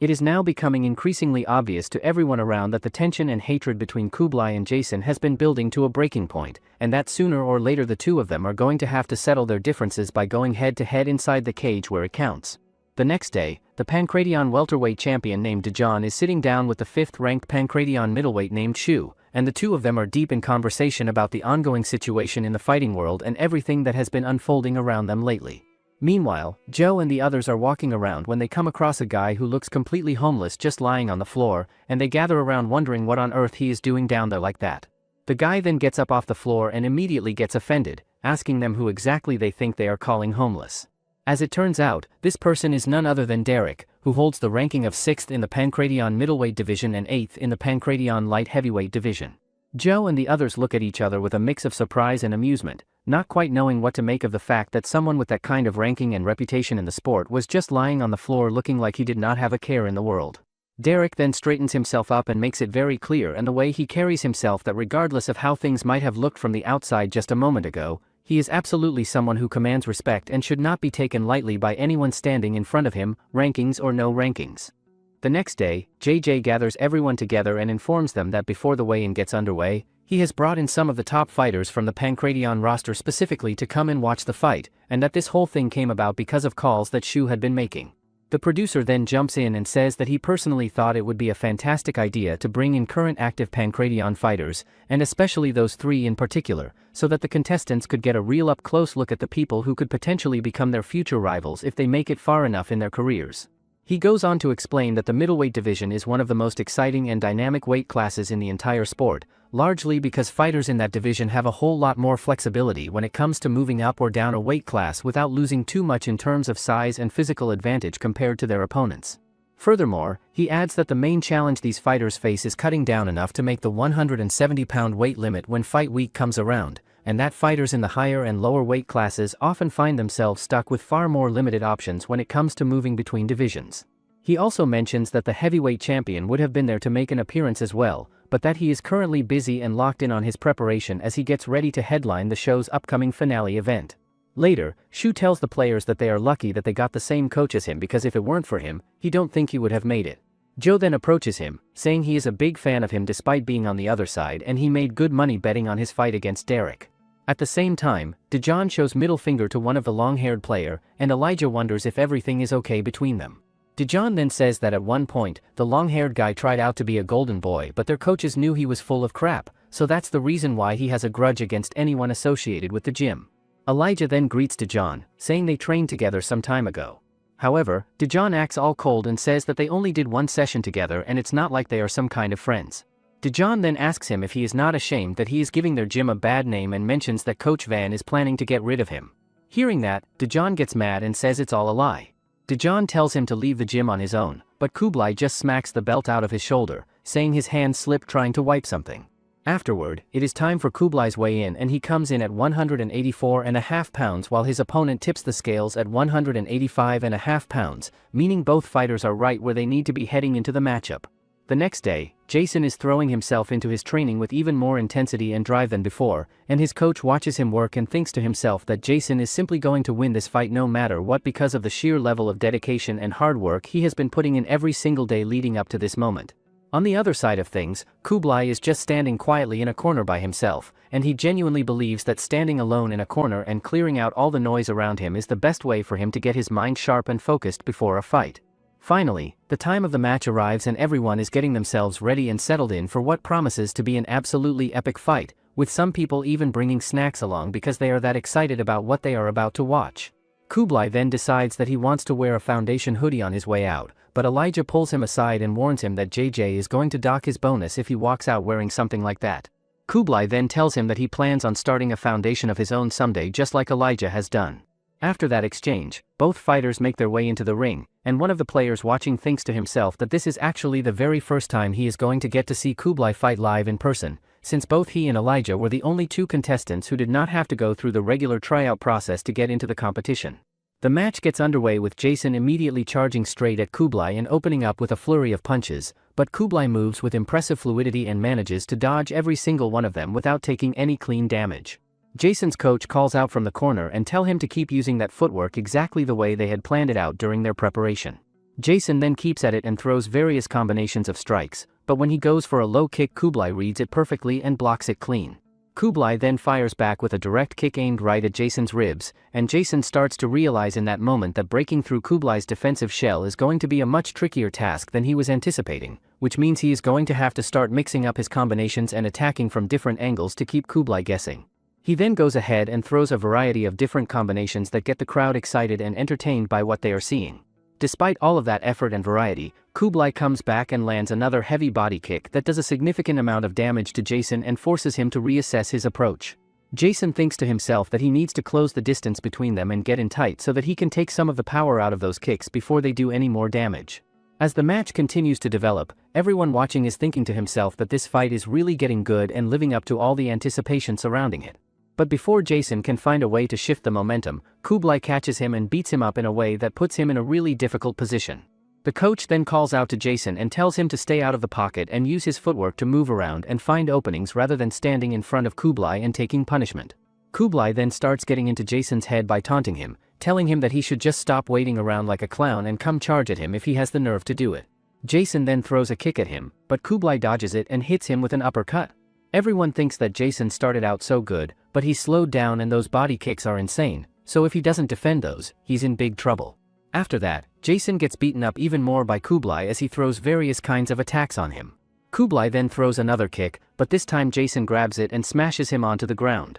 Jason's coach then starts shouting at him that he should start scoring points from that position. Jason then starts throwing punches at Kublai's face, but it doesn't last long as Kublai gets the control back and hits Jason with an extremely powerful elbow attacks. Jason then starts bleeding that surprises everyone. Elijah then remembers that elbow attack from few days ago when Kublai was practicing it in the gym. At first, Elijah had told Kublai that the elbow strike does not look like it has any real power behind it, but Kublai explained to him that the slashing elbow is not designed or intended to knock an opponent out because its entire purpose is to slice them open and cause a cut. He went on to explain that a surprising number of people completely panic the moment they see their own blood during a fight, which is what makes the technique so effective as a tactical weapon even without the knockout power behind it. Back in the present moment, Kublai manages to shove Jason away and force him out of his original position, and Jason immediately feels the blood from the cut starting to run down and mess with his vision in a way that is making it increasingly difficult for him to see clearly and track what Kublai is doing. Kublai then keeps the pressure on and throws more punches and kicks at Jason that only makes the whole situation worse and put Jason in an even more desperate spot than he was already in. The referee then steps in and stops the action, calling the doctor over to come and take a close look at Jason's cut and assess whether he is in a condition to safely continue fighting. The doctor examines it carefully and tells the referee that if the cut gets any worse as the fight goes on, they are going to have no choice but to stop the match and call it off entirely for Jason's safety. Jason meanwhile is thinking to himself that he is going to switch into pure defensive mode and try to survive until he can get back to his corner, and that if he can just make it through the rest of this round in one piece he is going to come out in the next round and finish Kublai once and for all. Earlier, Kublai had gone to the coach and asked him whether he had a game plan worked out in his head for this fight, and the coach told him that Jason's striking is genuinely exceptional but that it is nothing he cannot handle and work around. However, what the coach really wanted was for Kublai to give Dajan a different perspective on things during the fight because Dajan comes across as far too self-centered in the way he approaches everything. Kublai told the coach that he would take care of everything he was asking, but that in return he would like a favor from him, and then went ahead and asked if he could actually make that 2 favors instead of just 1.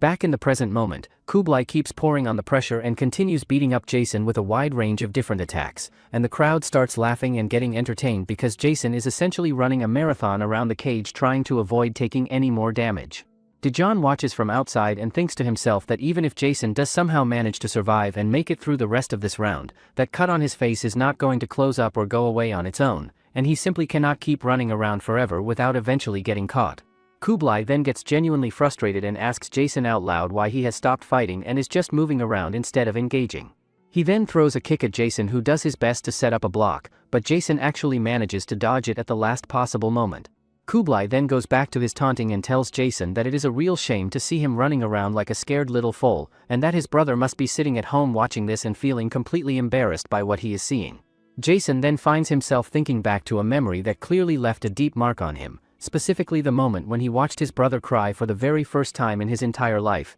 and the reason behind those tears was none other than Kublai. He thinks to himself that his brother had never once cried before that moment, not after losing a match, not even when he felt robbed by the judges at the Grand Prix when the decision clearly should have gone his way. When Jason's brother lost his fight, Jason was absolutely furious about it and could barely contain himself, but his brother pulled him aside and told him to calm down, explaining that he entered this tournament as a complete unknown that nobody had heard of, and yet by the end of it everyone in that building was cheering for him, and even his opponent had taken the time to acknowledge and respect the talent he had shown. His brother went on to say that as long as he went out there and showed heart and did not do anything that would humiliate his friends and family in the process, then he was good with whatever the outcome was, because he would rather die than go out there and be humiliated in front of the people he cares about. Back in the present moment, something shifts in Jason, and all of that emotion and memory comes rushing to the surface as he throws a thunderous and perfectly placed punch directly into Kublai's face before telling him in no uncertain terms never to mention his brother's name again. Kublai then squares up and tells Jason to come at him, and the moment Jason obliges and charges forward, he walks straight into a clean punch from Kublai that snaps his head back.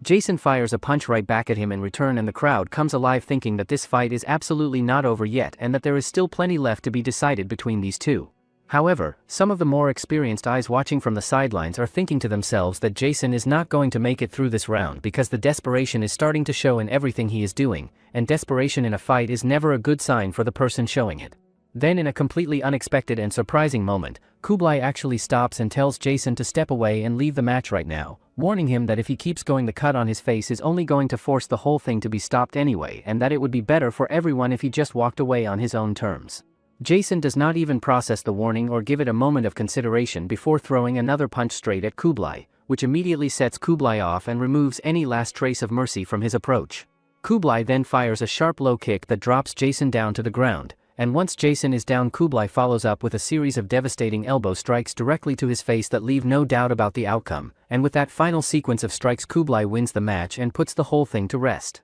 In a flashback, Johnny is stepping into the MMA world for the very first time and making his debut as a fighter. Right from the opening moments of his first fight, he puts on an absolutely stunning performance and starts unloading on his opponent with a wide variety of punches that leave no room for the other guy to breathe or find his footing. In the end, Johnny finishes the fight by TKO in the very first round, and everyone watching is completely blown away by what they just saw, with people talking about what an incredible debut it was considering he finished his opponent in just 20 seconds from the start. A year later, it is Jason's turn to make his own debut in the sport, and just like his older brother, he goes out there and finishes his opponent in the first round as well, doing it in less than 30 seconds and making it look almost effortless in the process. Back in the present moment, the general feeling among everyone watching is one of sympathy for Jason and how the whole thing played out, with people feeling genuinely bad about him losing and talking about how brutal it was that Kublai managed to finish him with only 30 seconds left on the clock. Elijah, on the other hand, is feeling happy and genuinely pleased that Kublai came out on top, though he thinks to himself that the way it ended was really brutal and hard to watch even for someone rooting for Kublai to win. Dejan sits there with a feeling that something is off and does not quite add up, but when he looks over at Kublai, something suddenly clicks for him and he figures out what it is. He then quickly reaches over and grabs his belt before getting up and leaving without saying much to anyone. After that, the referee steps forward and officially announces Kublai as the winner of the match, and the coach thinks to himself that he hopes this result can finally put this long-running rivalry to rest once and for all. The referee and Jason's corner team then call for a stretcher to come and take care of Jason, but right at that moment they all notice that Kublai is walking straight toward them, and nobody is quite sure what to make of it. Seeing him approaching, the coach shouts at him to stop right there, and everyone around are wondering what more Kublai could possibly want when he has already won the match and proven his point. Then, in a moment that catches absolutely nobody off guard more than the people standing right there, Kublai stops in front of Jason and bows respectfully, making it clear through that gesture that he hopes there are no hard feelings between them going forward and that whatever was between them can now be considered settled. Everyone watching thinks to themselves that it was a genuinely frightening but at the same time stunning and impressive performance from Kublai, and when the interviewer catches up with him he tells them that there are no real differences between himself and Jason as people, but that one thing he knows for certain is that Jason will eventually fade away and disappear from the sport. Back in the locker room, Elijah tells Kublai that the way he was able to slow Jason's movements down using his body kicks throughout the fight was absolutely amazing to watch. Kublai then responds by saying that he actually found the fight pretty boring overall, which genuinely surprises Elijah to hear. Kublai then explains that he fights at his absolute best when he is up against an opponent who pushes him to a real and genuine challenge rather than someone he can figure out and control from early on. Kublai then goes on to reveal that back when he was competing for Victory FC, there was one particular fighter who turned out to be the toughest and most demanding challenge he had ever faced up to that point in his career. He also says that as far as he is concerned, nobody else competing in this tournament right now has the ability to install that same kind of fear and uncertainty in him that fighter did. Kublai then turns to Elijah and asks him directly whether he wants to meet him in the finals and show everybody watching what a real fight actually looks like, and Elijah tells him that he is absolutely down for that. Before any of that can happen, they need to get themselves back to the sparring session and keep putting in the work. Later on, JJ gathers everyone together and informs them that Kublai will be moving forward and advancing to the quarterfinals, and he also announces that Kublai is going to be awarded an additional $5,000 for securing the finish in his fight. JJ also lets everyone know that going forward from this point on they are going to be running 2 fights in a single day rather than spacing them out the way they have been doing. Before he wraps things up and heads out, he mentions that Derek and Shu are going to be selecting their fights through a pick-a-fighter machine. After that, both Derek and Shu step up and take their turns kicking the pick-a-fighter machine to make their selections. Later on, Shu catches up with Dejan and asks him whether he is satisfied with everything he came out here to see, but Dejan just tells him to stop following him around and give him some space. Shu then tells him that he liked him a whole lot better before he started putting on this tough guy act, and that the attitude he has been carrying around almost got him into serious trouble with Kublai just the day before. Dejan then admits that something felt off about that fight right from the very beginning and that it was like Kublai was not even trying to reach his full potential out there.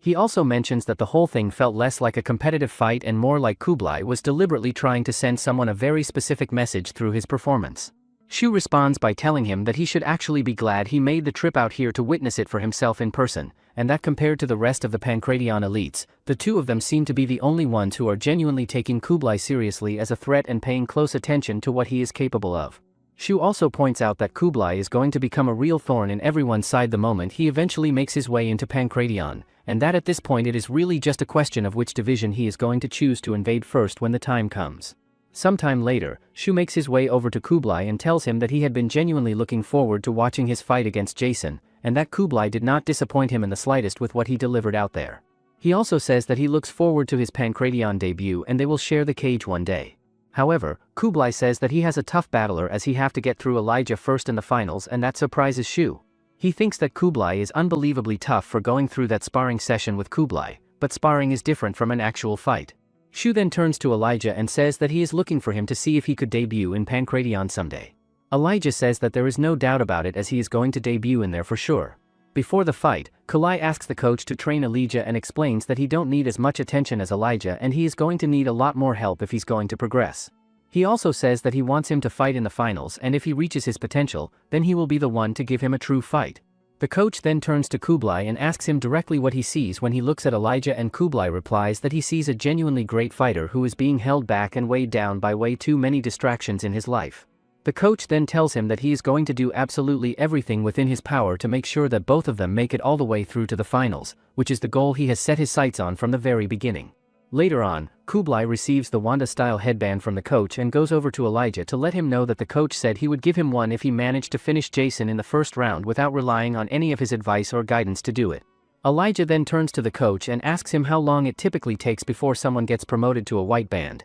and the coach responds by telling him plainly that there is no set time stamp or specific timeline when it comes to achieving true mastery because it happens when it happens and not a moment before. Right at that moment, Vasily and Jamie come walking into the gym together, and the coach announces to everyone that they are going to be the newest additions to their team going forward. As it turns out, after the upcoming fights were officially announced, all of the fighters were given the option of either sticking with their original coaches or going with a temporary coach for their next matchup, which led to some interesting decisions being made across the board. The following day, Coach Trevor gets the training session underway for the boys, and it includes working 2 pounds of pads with him directly followed by 2 rounds of defensive wrestling to round things out. Cube, whose real name turns out to be Vasily, says that Trevor is one of the toughest and most demanding coaches he has worked with yet, and that they are getting through 4 full training sessions every single day, which is no small ask on the body and the mind. On the other side of things, Jamie reflects on his time in the camp and thinks about how much he has actually learned from his limited time working with Coach Trevor, especially given that he is coming from a kickboxing background where certain things are done very differently. During training, Coach Trevor would constantly remind him to keep his hooks nice and tight at all times, and that if he turns too far he is going to leave himself wide open for a takedown that he will not see coming until it is too late. At first, Jamie had assumed that Trevor came onto the show simply to get lucky and take home the $500,000 reward that goes to the winning coach, but after spending real time around him, Jamie has completely changed his view and now genuinely believes that Trevor is the real deal and that he truly cares about the fighters he works with. Coach Trevor then sits down with the interviewer and tells them that training with the new guys has been a genuinely great experience, and that even though the arrangement is only temporary, both Vasily and Jamie have shown themselves to be humble and hardworking with really solid attitudes throughout. The coach goes on to explain that Vasily is a master of sport in combat sambo, which makes him a fairly well-rounded and complete fighter, and that Jamie, who he had actually heard about before the tournament even began, is an elite-level kickboxer who was a double champion in 2-on-1 kickboxing before making the transition over to MMA. However, coach is not a bit concerned that they are 3 days away from the fight. He also says that there is an issue with Vasily's weight as they have 2 days to make 185 pounds or else he will be disqualified from the tournament. Meanwhile, over at Coach Percy's camp, he tells everyone that the whole team is feeling on edge and unsettled because Jason has been admitted to the hospital and nobody knows exactly how serious things are going to get. Joe and Sonny are both getting themselves ready and prepared for their upcoming fights, and Shu has stepped in to help with their training, explaining that he decided to extend his stay specifically so that he could lend a hand to Sifu Percy and assist with getting the team ready, and that he has to say the fighters competing this season are genuinely some of the most talented he has come across in a long time. The coach then addresses the team and acknowledges that going up against their own teammates is a strange and uncomfortable situation to be in,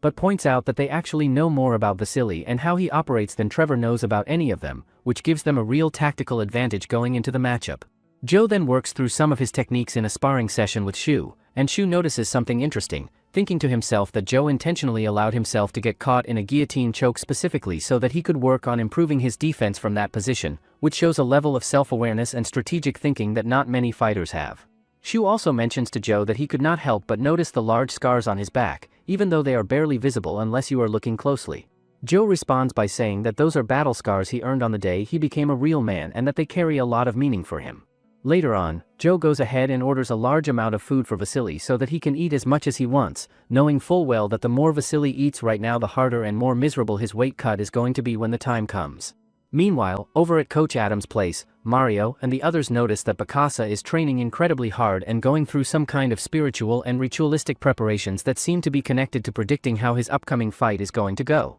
Coach Adam says that their confidence going into this fight with Bacasa is very high and that they are feeling good about where things stand. The coach goes on to say that he does not think Jamie has anything in his arsenal that would genuinely worry them going into this matchup, and that while Bacasa's striking is not exactly the most polished and refined, he makes up for it with an absolutely explosive level of raw power that can end a fight in an instant. The coach also shares that his biggest concern when it comes to Bacasa is his tendency to get fixated on his pre-fight rituals, and that because of this fixation he can become easily distracted from the more practical side of preparation, and that Bacasa genuinely believes deep down that these rituals are what increases his chances of coming out with a win. Bacasa then speaks up and explains that the pre-fight rituals are a tradition he carried over from his Lamb days and that he has always kept them close, and he says that personally he views fighting as a deeply spiritual endeavor where training only makes up a small part of the overall picture. Back over at Coach Trevor's gym, Trevor thinks to himself that the weight cut has been an incredibly difficult and draining process for Vasily, and that he is genuinely worried about how much it might end up affecting his performance when fight time actually comes.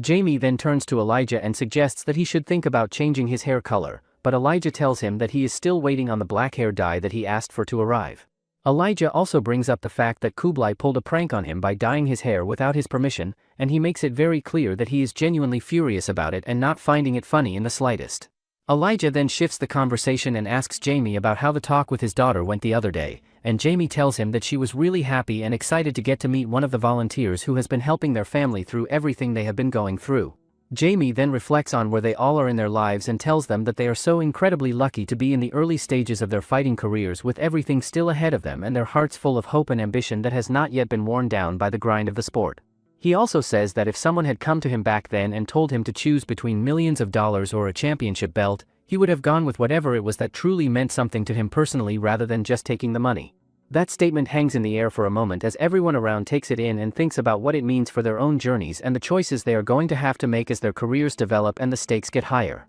It is the kind of thing that sounds simple on the surface but carries a lot of weight when you actually sit with it and think about all the sacrifices and compromises that fighters are forced to make along the way, and the question of whether at the end of it all they stayed true to what brought them to the sport in the first place or whether they got lost somewhere along the way chasing things that did not really matter to them as much as they thought they did. Later that night, Vasily's teammates check on him while he is in the sauna and ask him whether he is doing all right in there, because from the outside it genuinely looks like he could collapse at any given second and they are getting worried about him. Finally, the day of the official weigh-in arrives and one by one everyone steps on the scale and passes without any issues, except for Vasily who comes in at 189 pounds, which is well above the limit. He is then told that he has exactly 1 hour to get himself down to at least 186 pounds or he is going to be disqualified from the tournament entirely. JJ then tells the interviewer straight that if there is one thing in this entire sport that he absolutely cannot stand more than anything else, it is a fighter missing weight and the problems and chaos that comes along with it. Going back to the previous night, Elijah had gone over to Vasily to check in on him and ask whether he was feeling comfortable and settled in,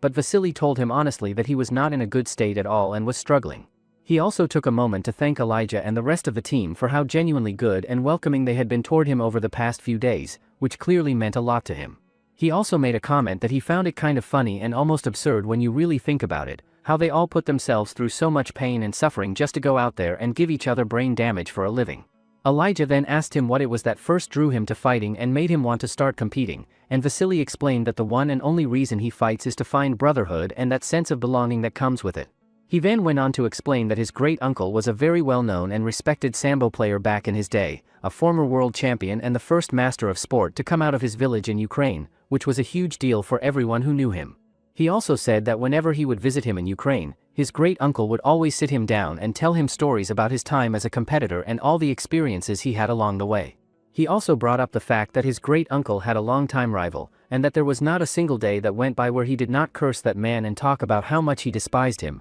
but then when the rival suddenly died in a car accident, his great-uncle was absolutely gutted and devastated by the loss in a way that surprised everyone around him. Vasily then says that he never understands why he cried like that and asked his grandfather about it, and he said that it's because he was his brother. Vasily also mentions that they are the last great generation of this sport, but Elijah doesn't understand. He explains that everything has its own prime and so does their sport, as it's losing the purity it once had. Back in the present moment, Coach Trevor completely loses his usual calm and collected composure and tells everyone that Vasily passed out during the weight cut the previous night and that he had to step in and put a stop to it before the situation got any worse or more dangerous than it already was. The coach then makes it very clear that they need to stop this fight from happening entirely or else there is going to be serious and long-term damage done to Vasily's body, and he emphasizes that he has seen far too many fighters over the years suffer devastating consequences or even die from cutting weight too aggressively and recklessly. Right at that moment, Joe shows up out of nowhere and approaches Elijah with a warning, telling him that the commission is seriously thinking about canceling the fight altogether because of the weight situation.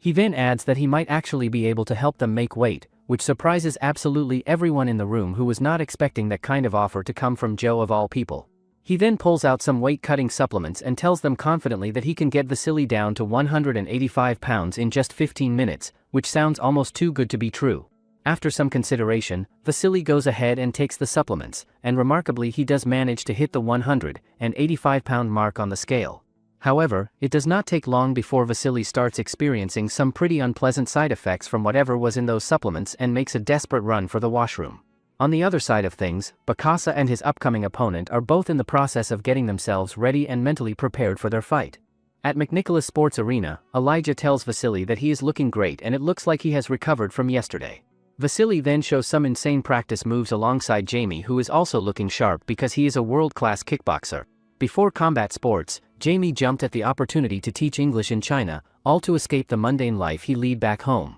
To Jamie, everything felt new and fresh at first, but then the novelty wore off and things started to feel mundane again. Just when he thought everything was alright, a student of his recommended him to join a kickboxing class. Turns out, he had a great knack for what started as a hobby, and he started competing 6 months into his training and was given the nickname Never Die. After winning several tournaments, he started getting noticed and stepped up in competition. At a tournament in Japan, Jamie joined the premier kickboxing promotion in the world and became their very first fighter to hold championship belts from 2 different weight classes at the exact same time, specifically the 170 and 185-pound belts, which was an achievement that nobody had managed to pull off before him. Everything in his career was going incredibly smoothly and according to plan, right up until the moment his daughter Josephine came into the world as his first and only child, and that changed absolutely everything about how he saw his life and what mattered most to him. She became the love of his life from the moment she arrived, and he wanted nothing more than to give her everything the world had to offer, and as a result his priorities shifted in a way that anyone who has ever had a child would completely understand.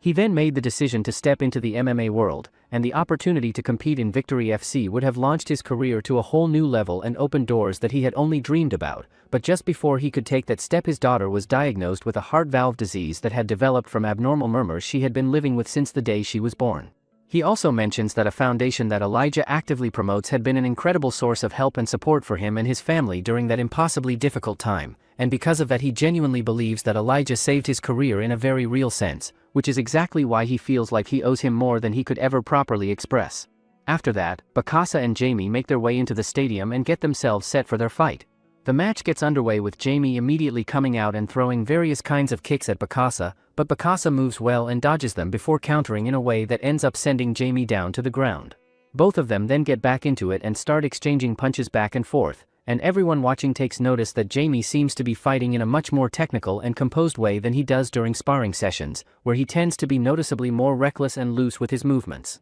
Bokassa then unleashes an absolutely insane jab at Jamie that gets everyone's attention, and quickly follows it up with another one, but Jamie manages to get out of the way in time. Jamie thinks to himself in that moment that the amount of power Bokassa carries in his hands is truly incredible and something he has to respect every second they are in there together. Jamie then starts to feel a wave of concern wash over him as he realizes that if he gets taken down this early in the round he is going to be in serious trouble and might not be able to recover from it. Bokassa then leans in and tells Jamie that he is playing it awfully safe for someone who is not going to make it past the first round anyway. Hearing that, Jamie fires back and tries to connect with a knee strike, but Bokassa reads it and dodges out of the way cleanly. Both of them then keep trading shots back and forth, but Bokassa starts to notice with growing frustration that he is throwing everything he has at Jamie, and yet Jamie does not seem to be getting affected by any of it in the way he expected. Out of nowhere, Jamie connects with an incredible knee strike that sends a shiver running all the way down Bokassa's spine and changes the entire feel of the fight in an instant. Everyone gets surprised to see that Jamie managed to drop Bokassa on the ground, and they think that Bokassa might be severely hurt at this point. Jamie then tries to attack Bokassa again, but he uses his uppercut at him. However, Jamie doesn't get affected by it and continues to throw various kinds of punches and knee strikes at Bokassa, surprising everyone. Bokassa's coach tells him to hang in there because there are only 60 seconds until the round ends. Jamie doesn't stop there and charges at Bokassa, throwing another incredibly powerful knee strike. Elijah watches the action and thinks to himself that Jamie is about to get finished right then and there, but then Bokassa completely loses his composure and slams Jamie down onto the ground in a moment of pure emotion rather than calculated technique. Coach Trevor calls out to Jamie from the corner and tells him to calm down, keep his head together, and absolutely not give up no matter how bad things feel in that moment. Bokassa then tries to lock in a choke on Jamie as the round is winding down with very little time left on the clock, and Jamie thinks to himself that he is dangerously close to losing consciousness and that he needs to survive just a few more seconds. Right at that critical moment, the bell rings and the round comes to an end, giving Jamie a desperately needed reprieve and a chance to get back to his corner and recover. The coach then tells Jamie that he did a great job of surviving and fighting through that round, but that it was far too close to call either way and that they cannot afford another round like that one. He also tells him to be ready for Bokassa to come out in the third round hunting aggressively for takedowns, and that Jamie either needs to find a finish or do enough damage to make a strong case for a possible third round if it comes to that. Jamie then tells the coach that he heard his shoulder pop at some point when Bokassa threw him over, which is a worrying development. The coach immediately tells Elijah to grab some ice as fast as he can and then turns back to Jamie and asks him directly just how badly he wants to win this fight. Finally, the bell rings to signal the start of the next round, and before Jamie gets up, the coach leans in one last time and tells him that he has to go out there and make every single person who helped get him to this point proud of what he does next. On the other hand, Bokassa's coach pulls him into the corner and asks him what on earth is going on with him, pointing out that he did not perform anything close to the way he normally does out there. He also tells him straight that if he had just stuck to the game plan they had worked out together, they would be in the locker room celebrating right now instead of having this conversation, and that he already let himself down by not finding a way to finish the fight in the first round the way they had planned. The coach then practically begs him to commit to the game plan and stick with it no matter what happens out there, and promises him that if he does exactly that they are going to come out of this with the win. Bokassa sits there in the corner taking in everything the coach is saying and breathing heavily, trying to process the gap between how he thought this fight was going to go and how it has actually played out so far. The coach can see in his eyes that something is off and that Bokassa has not been fully locked in the way he needs to be, and he makes one final push to get through to him before the second round begins, knowing that if Bokassa does not make a significant adjustment in how he is approaching this fight, the outcome is not going to go the way either of them wants it to go, no matter how much talent and power Bokassa has in his hands. Finally, the second round gets underway with Bokassa coming out and trying his best to land some punches on Jamie, but Jamie moves well and manages to dodge each one of them without taking any clean damage. Jamie then looks for an opening and tries to connect with a low kick, but Bokassa reads it and grabs his leg before it can land, and just as it looks like he is about to slam Jamie hard onto the ground, Jamie somehow manages to work his way free before the slam can be completed. Bokassa then quickly wraps himself around Jamie and holds on, and Jamie fights with everything he has to avoid going down and tries to use the cage behind him to keep himself upright. However, Bokassa eventually overpowers him and slams Jamie down onto the ground before immediately getting on top of him and starting to land strikes to his head. Coach Trevor figures out that Bokassa had let Jamie use up all of his energy just to get back on his feet, which made Jamie feel like his defense was actually working, while really it was just slowly draining him dry so that Bokassa could take him back down to the ground with barely any effort the second time. Bokassa's corner man leans over and tells his fighter that if he keeps going at this same pace, he is going to get the finish soon enough, even though deep down he actually feels pretty bad about what is happening to Jamie on the other side. Coach Trevor gets close to Jamie and tells him to keep his chin tucked down against his chest so he stops walking into those clean, hard shots, and Jamie reacts by trying to muscle and force his way out of the spot he is stuck in. His coach firmly tells him to stop doing that and to calm himself down instead of trying to push through it the wrong way. Everyone watching from the outside starts to quietly think to themselves that Jamie is just not going to make it through the rest of this round in one piece. Jamie, on the other hand, can barely even hear what his coach is trying to say to him over everything going on, and his mind starts telling him that every single person who believed in him and had his back and showed up to support him has now been let down because of him. Right at that moment, Elijah yells over at Jamie, telling him that giving up is not something he gets to do right now, and reminding him to think back on the real reason he came back to this sport and to remember exactly who he is out here doing all of this for. The second those words actually get through to Jamie, something inside of him wakes up and starts burning, and he pushes every last bit of energy he has left straight down into his legs and drives himself upward with a sudden explosive burst that completely catches everyone watching totally off guard. He then immediately takes Bokassa down and gets him on the ground before unleashing a flurry of punches on him. The other team's coach shouts frantically at Bokassa to work his way back to a dominant position before it is too late or they are going to end up losing the fight entirely. Mario watches from the outside and says that Jamie did a fantastic job of turning the momentum back in his favor at exactly the right moment. Jamie meanwhile is thinking to himself that keeping his hands up where they need to be is becoming incredibly difficult as the fatigue sets into his shoulders and arms. After that moment, both fighters just let loose and start throwing everything they have left at each other, going back and forth with punches and neither one of them holding anything back. While all of this is happening, Jamie puts together a plan in his head that Bokassa is going to go for a takedown at some point during the exchange, and that the moment he does, Jamie is going to be ready and waiting to catch him and finish the whole thing with one final shot. One of the guys sitting on the outside watching the whole thing wonders out loud to the people around him whether Jamie even has any idea how far back he actually is on the scorecards at this point in the fight, and points out that simply outscoring Bokassa the rest of the way is no longer a realistic option, meaning that going out there and knocking Bokassa out clean is genuinely the only real path to winning that is still available to him. When it is all said and done though, Jamie loses his focus at the worst possible moment during the fight, and that lapse ends up costing him everything as Bokassa takes the win over him, leaving everybody who watched the whole thing feeling like the fight was honestly a lot closer than the result made it seem, and that things really could have and probably should have gone to a third round if just a couple of small moments had played out even slightly differently than they did. Later on, Coach Trevor sits down with Jamie and tells him that not many fighters in the world could take a 4-year break away from competing and still come back and perform at the level he did tonight, and that he should be genuinely proud of what he showed out there. Finally, the day of the main event arrives, and it is the big matchup that everyone has been waiting for, the one between Calvin and Vasily. Sitting down for his pre-fight interview, Calvin explains that the only reason he even got into martial arts in the first place was simply because he wanted to get himself into better shape, but as it turned out he was actually pretty good at it, and that is basically how he ended up here standing in front of everyone today. He also makes it clear that he does not have some big emotional backstory or a hard life that pushed him toward becoming a fighter the way a lot of other guys in this sport do, and he openly admits that he knows plenty of fighters who genuinely had it rough growing up, but he was lucky enough to have a solid and comfortable upbringing that he is grateful for. He goes on to say that after his father stepped away and retired, he took over the family construction company, which was already doing really well on its own, and that honestly he does not even need the prize money that comes along with competing at this level. The interviewer then asks him straight up what it is that keeps him motivated to keep pushing and competing if it is not about the money or a personal story driving him, and Calvin answers simply that he wants to make his son proud of him. He says he thinks it is genuinely cool when his son goes around bragging about his dad to all his little friends at school, and that feeling alone is enough to keep him going. With all of that out of the way, the fight between Vasily and Calvin finally gets started, and Vasily comes out immediately and aggressively, rushing straight at Calvin right from the opening seconds and throwing a whole bunch of punches at him one after another, but Calvin stays composed and manages to slip and dodge every single one of them without taking any real damage. Joe gets really frustrated watching from the outside, convincing himself in his head that Calvin might be starting to struggle and crack under the constant non-stop pressure that Vasily keeps bringing every time he moves forward. Right at that moment though, Calvin suddenly unloads a whole bunch of powerful and sharp jabs straight at Vasily, who finds himself having a really hard time getting out of the way of all of them and starts taking damage he was not expecting to take. Vasily then responds by coming back with a hard kick straight into Calvin's leg and then follows that up by punching him clean right in the face,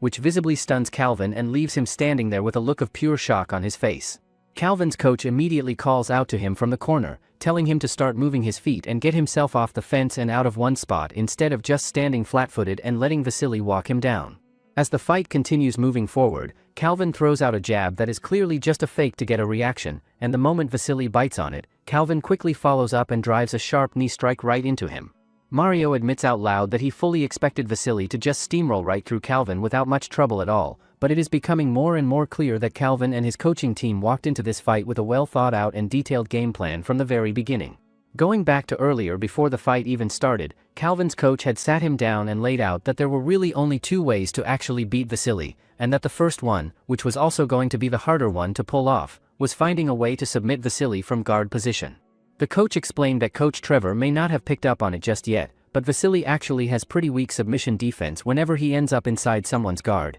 and that is consistently the exact position where he keeps getting caught and put in danger every single time it happens. The coach also told Calvin that since he has the longer reach, he just has to keep his jab out there and he will try to close the distance. Now, for the second option, the coach tells him that it's waiting until Vasily gasses out. He explains that because of his bad habits, Vasily has a rough weight cut ahead of him and a rough weight cut negatively impacts performance during a fight. Back in present, Calvin tries his best to hit Vasily with jabs, but it doesn't work. Using his impressive strength, Vasily manages to beat up Calvin pretty sold and smashes him onto the ground. Afterward, Vasily starts throwing strikes in a reckless and wild manner that makes Calvin think to himself that there is no way Vasily is going to be able to keep that kind of frantic pace up for very long before he runs out of steam. However, before that assessment can prove correct, Vasily suddenly unleashes a series of heavy and powerful blows on Calvin that genuinely scares him and forces him to shift all of his focus towards simply surviving and getting through the moment in one piece. Vasily then switches his stance once again and sets up what looks like another high kick is coming, and Calvin thinks to himself that he absolutely cannot afford to take another clean shot to the head at this point or it is going to be completely over for him.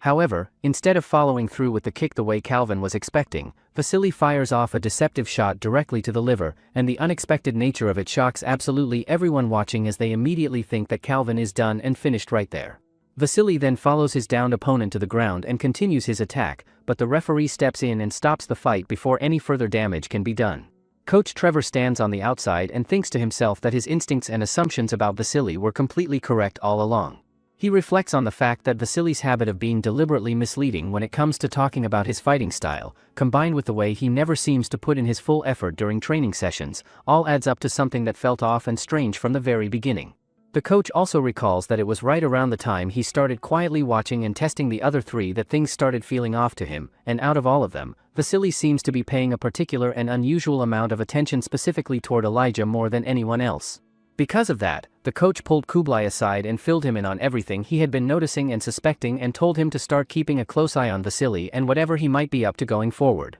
He also added that he seriously doubts Vasily put any of this together or planned any of it alongside Percy, mostly because Percy genuinely seems like someone who completely fell for whatever tricks and mind games Vasily had been running on him without ever catching on. Back to the present, Vasily ends up taking the win when the fight is completely finished, and Calvin sits down afterward and openly says that losing is never a fun or easy thing to deal with, but that he genuinely and sincerely means every word when he says that Vasily is a truly great opponent and that simply getting the opportunity to step inside the cage and compete against him is something he looks back on as a real and meaningful honor. Not too long after that, JJ brings everyone together in one place and announces that all 3 fighters have now officially earned their spots and qualified for the upcoming quarterfinals. Before he gets into anything, JJ lets the group know that he has some unfortunate and sad news that he needs to get out in the open first before moving forward with anything else. He lets them know that Jason is not going to be coming back to join them for the remainder of the season and goes on to explain that during his fight against Kublai, Jason ended up suffering a broken jaw that is serious enough to keep him out.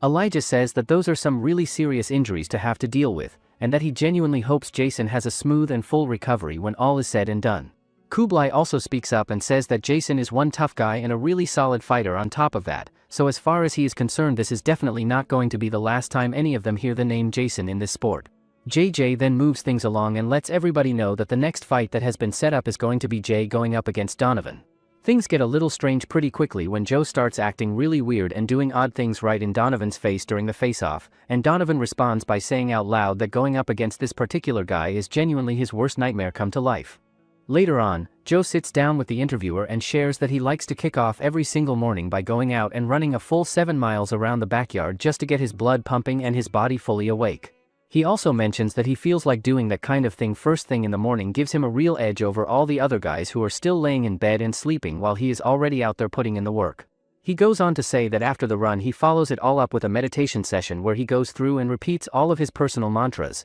and by the time he is completely finished with all of that, the sun is already up and fully in the sky, which is right around when he sits down and starts in on what he calls his spiritual breakfast. Joe also brings up that he likes to do sun gazing as part of his morning routine, and he openly admits that he knows it is considered dangerous and that the people over at Pancration do not exactly recommend it as something people should be doing on a regular basis. When the interviewer reacts to all of this in a way that suggests some doubt, Joe looks at him and tells him straight up not to expect someone as close-minded as him to fully get it or understand where he is coming from. Over at Coach Adam's practice session happening around the same time, Coach Adam tells everyone gathered around that the mood and energy within the team has been really high ever since Bokassa came away with his win, and he says that anyone watching that fight could clearly tell that there was no bad blood left between the two fighters afterward, and that he genuinely believes the two of them actually came out of the whole thing with a whole lot more mutual respect for one another than they went in with. A little later on, the interviewer turns to Donovan and asks him to explain why exactly things are not so great between him and Joe,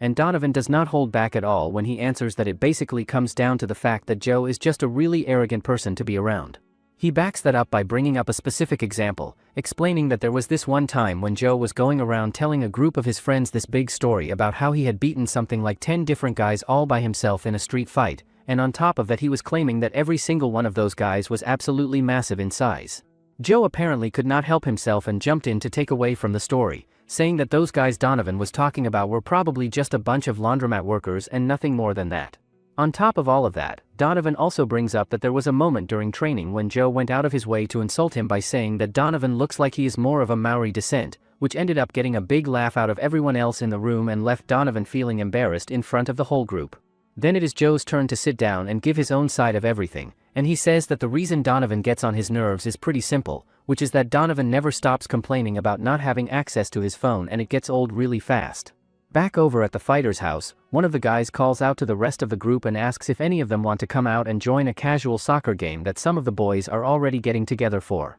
A few of the fighters immediately say they are going to have to sit this one out because they simply cannot afford to risk picking up any kind of injury right before their fight is scheduled, but Medusa on the other hand makes up his mind pretty quickly and decides to jump in and play soccer along with the rest of the guys, going ahead and throwing on a jersey to make it official. After that, other boys also decide to play football, and when they had one spot left in the team, they go to convince Ethan to play Oswell. During the match, Bokassa shows amazing performance by moving around with the ball. Medusa is also going head-to-head with Bokassa by showing off his passing ability perfectly. Later on, Vasily pulls Elijah aside and tells him that since Jason is out of the picture now, he can go ahead and take his bed and finally stop sleeping in that cramped little pantry he has been making do with. Elijah tells him that it just would not feel right to do that and instead asks Vasily whether it would be possible for him to share a room with Joe instead. After that, the two of them make their way over to Joe's room and are immediately caught off guard and surprised when they see just how many belts Joe actually has hanging up and displayed around the place. Joe then goes through them and explains that he holds black belts in Brazilian Jiu-Jitsu, Kung Fu, Kyokushin, Sanda, Taekwondo, and Judo, and that he earned every single one of those outside of his MMA career on top of everything else he was doing. They also notice a Golden Slap Award sitting among everything else and ask Joe what that is all about, and Joe explains that it is his Golden Hand achievement from the martial art of slap fighting, which is apparently something he took very seriously at some point. Joe then says that he wanted to have all of these things out and visible as a source of motivation and inspiration for everyone around him rather than keeping them tucked away somewhere. Elijah then notices a wrestling photograph hanging on Joe's wall and finds himself starting to tear up as he looks at it. Joe then tells him that the guy in that photo known as Red Terror was someone that pretty much everyone from their generation looked up to and deeply respected during their childhood. However, Elijah continues to tear up and everyone in the room notices and asks him whether he admired that guy so deeply that it is bringing him to tears like this. Elijah then drops a revelation that completely shocks everyone in the room by telling them that Red Terror is actually his father. Joe immediately asks him whether he even shares his last name, and Elijah explains that his father used a bunch of different aliases throughout his career specifically to stay in character and maintain the persona he had built up over the years. Hearing that, Joe gets even more surprised and asks how Elijah even knows about aliases and the way that whole side of things works. Joe then tells him that he is going to need to prove that he is actually the son of Red Terror before he is going to fully believe it, and Elijah responds by reaching into his things and pulling out his father's special gloves that were never officially released to the public and exist only as a collector's edition that almost nobody has ever seen or held in their hands. He also shows them a photograph of his dad standing right beside him and explains that it was taken on the very first occasion that his father ever came to watch one of his fights in person, which makes the picture mean everything to him. Joe then completely breaks down and starts tearing up himself before pulling Elijah into a tight hug, telling him that he never got the chance to properly thank his father for everything he did for him and all the incredibly hard times that his father's example and spirit helped him get through when nothing else could. The Baldy then recalls a moment when he told Elijah about his mother passing away and how she had actually been one of the co-founders of the Second Life Foundation, which adds another deeply meaningful layer to Elijah's connection to that organization and explains why it means so much more to him than just a charity he volunteers for. Elijah then reveals that his real mother left him when he was still very young and that it was actually his Aunt Sophia who stepped up and raised him and was there for him through everything that mattered in his life growing up. Back in the present, Joe is completely losing his mind at Elijah for being so careless and irresponsible with such precious and irreplaceable wrestling memorabilia that carries that kind of sentimental and historical value. Later on, Joe storms over to Ethan's place and completely freaks out at him for tearing up Elijah's father's picture, convinced that Ethan was the one responsible for it. Elijah then shows up and tells everyone that he has already forgiven Ethan for trashing his room and that there are no hard feelings about it, but then Zach steps forward and drops a bombshell by revealing that it was not Ethan who did any of that at all, but that it was actually him the whole time. Later that night, Zach and Ethan make their way over to Elijah's room with the clear intention of trashing and tearing the whole place apart, but in the middle of doing all of that they end up coming across a photo of Elijah together with his dad. Ethan looks at the picture and asks Zach whether the man standing in the photo is actually Elijah's coach, but Zach does not even bother responding to the question and just reaches over and rips the photo apart right then and there without saying a single word. Jumping back to the present, Joe tells everyone that he has had a quiet gut feeling building up about Zach for a while now, pointing specifically to the fact that Zach carries this perfect undefeated record around with him everywhere he goes combined with this strange and unusual level of hatred he seems to personally hold toward the son of Red Terror. Joe then turns and asks Zach directly whether the son of Red Terror actually scares him deep down, and makes it very clear that he is nothing at all like those other opponents that Zach has been picking up wins against up to this point. Joe also goes on to say that when you really break it down, there are essentially two kinds of fighters that exist in this sport, the ones who are always pushing themselves and genuinely working to get better every single day, and then on the complete other end of the spectrum there are people like Zach himself who he puts in a whole different category entirely. Joe then throws up a middle finger straight at Zach and keeps the insults coming, telling him flat out that he is nothing more than a clown and a straight-up coward who simply does not have what it takes to face the honest truth about himself. Joe then looks over at Elijah and tells him that he needs to go ahead and get out of there because just having to look at Zach for another second is enough to make him feel physically sick. Without missing a beat, Zach then turns to the whole room and drops a bombshell in front of absolutely everyone by revealing out loud that Elijah is in fact the son of Red Terror, and the announcement completely catches the entire room off guard and leaves everyone genuinely shocked by what they just heard. He further says that up until this point he honestly just thought that Son of Red Terror was nothing more than a nickname that Joe had come up with on his own. Right after saying that, Zach shifts his attention and starts going after Elijah by bringing his mother into it and saying disrespectful things about her in front of everyone. Elijah's face changes completely and he turns to Zach and tells him that he needs to choose his next words really carefully if he has any sense about what is good for him. Zach, however, does not back down even a little bit and keeps deliberately pushing his buttons, saying that it must have been genuinely hard and painful growing up with a father who was a professional wrestler constantly away on the road for more than 300 days out of every single year. He then keeps going even further and brings up the fact that she was probably completely worn down and at her absolute breaking point by the time she made the decision to leave young Elijah behind with his Aunt Sophia and walk away. On top of all of that, Zach also tells Elijah directly that as the only son of such a well-known father, he should be out there pushing himself to actually be better than the man his father was. The moment those words come out, pretty much everyone else in the room turns on Zach and their frustration with him becomes impossible to miss, but he just keeps going anyway and says that the very man who is responsible for so many of their childhood memories growing up could not even be bothered to show up for his own kid. Rather than hauling off and hitting him the way most people in that situation probably would have, Elijah instead takes a few slow steps towards Zach and pulls him in close and wraps his arms around him in what looks like a hug, but then quietly tightens his grip around him with real force and leans in close enough to whisper directly into his ear, asking him whether his wife and his 2 children would ever truly be able to forgive whoever it was that took his life if someone were to do that to him right now. Elijah and Zach end up crashing straight through the window together, and the rest of the fighters immediately rush over and pull the 2 of them apart from each other before the whole situation has any chance of getting even further out of hand. How long do you think it will take for Elijah to step out of his father's shadow and prove he's more than just a tomato can? Comment tomato can if you'd like a part 2 of this series. Make sure to like and subscribe the channel for more sports manhwa recaps.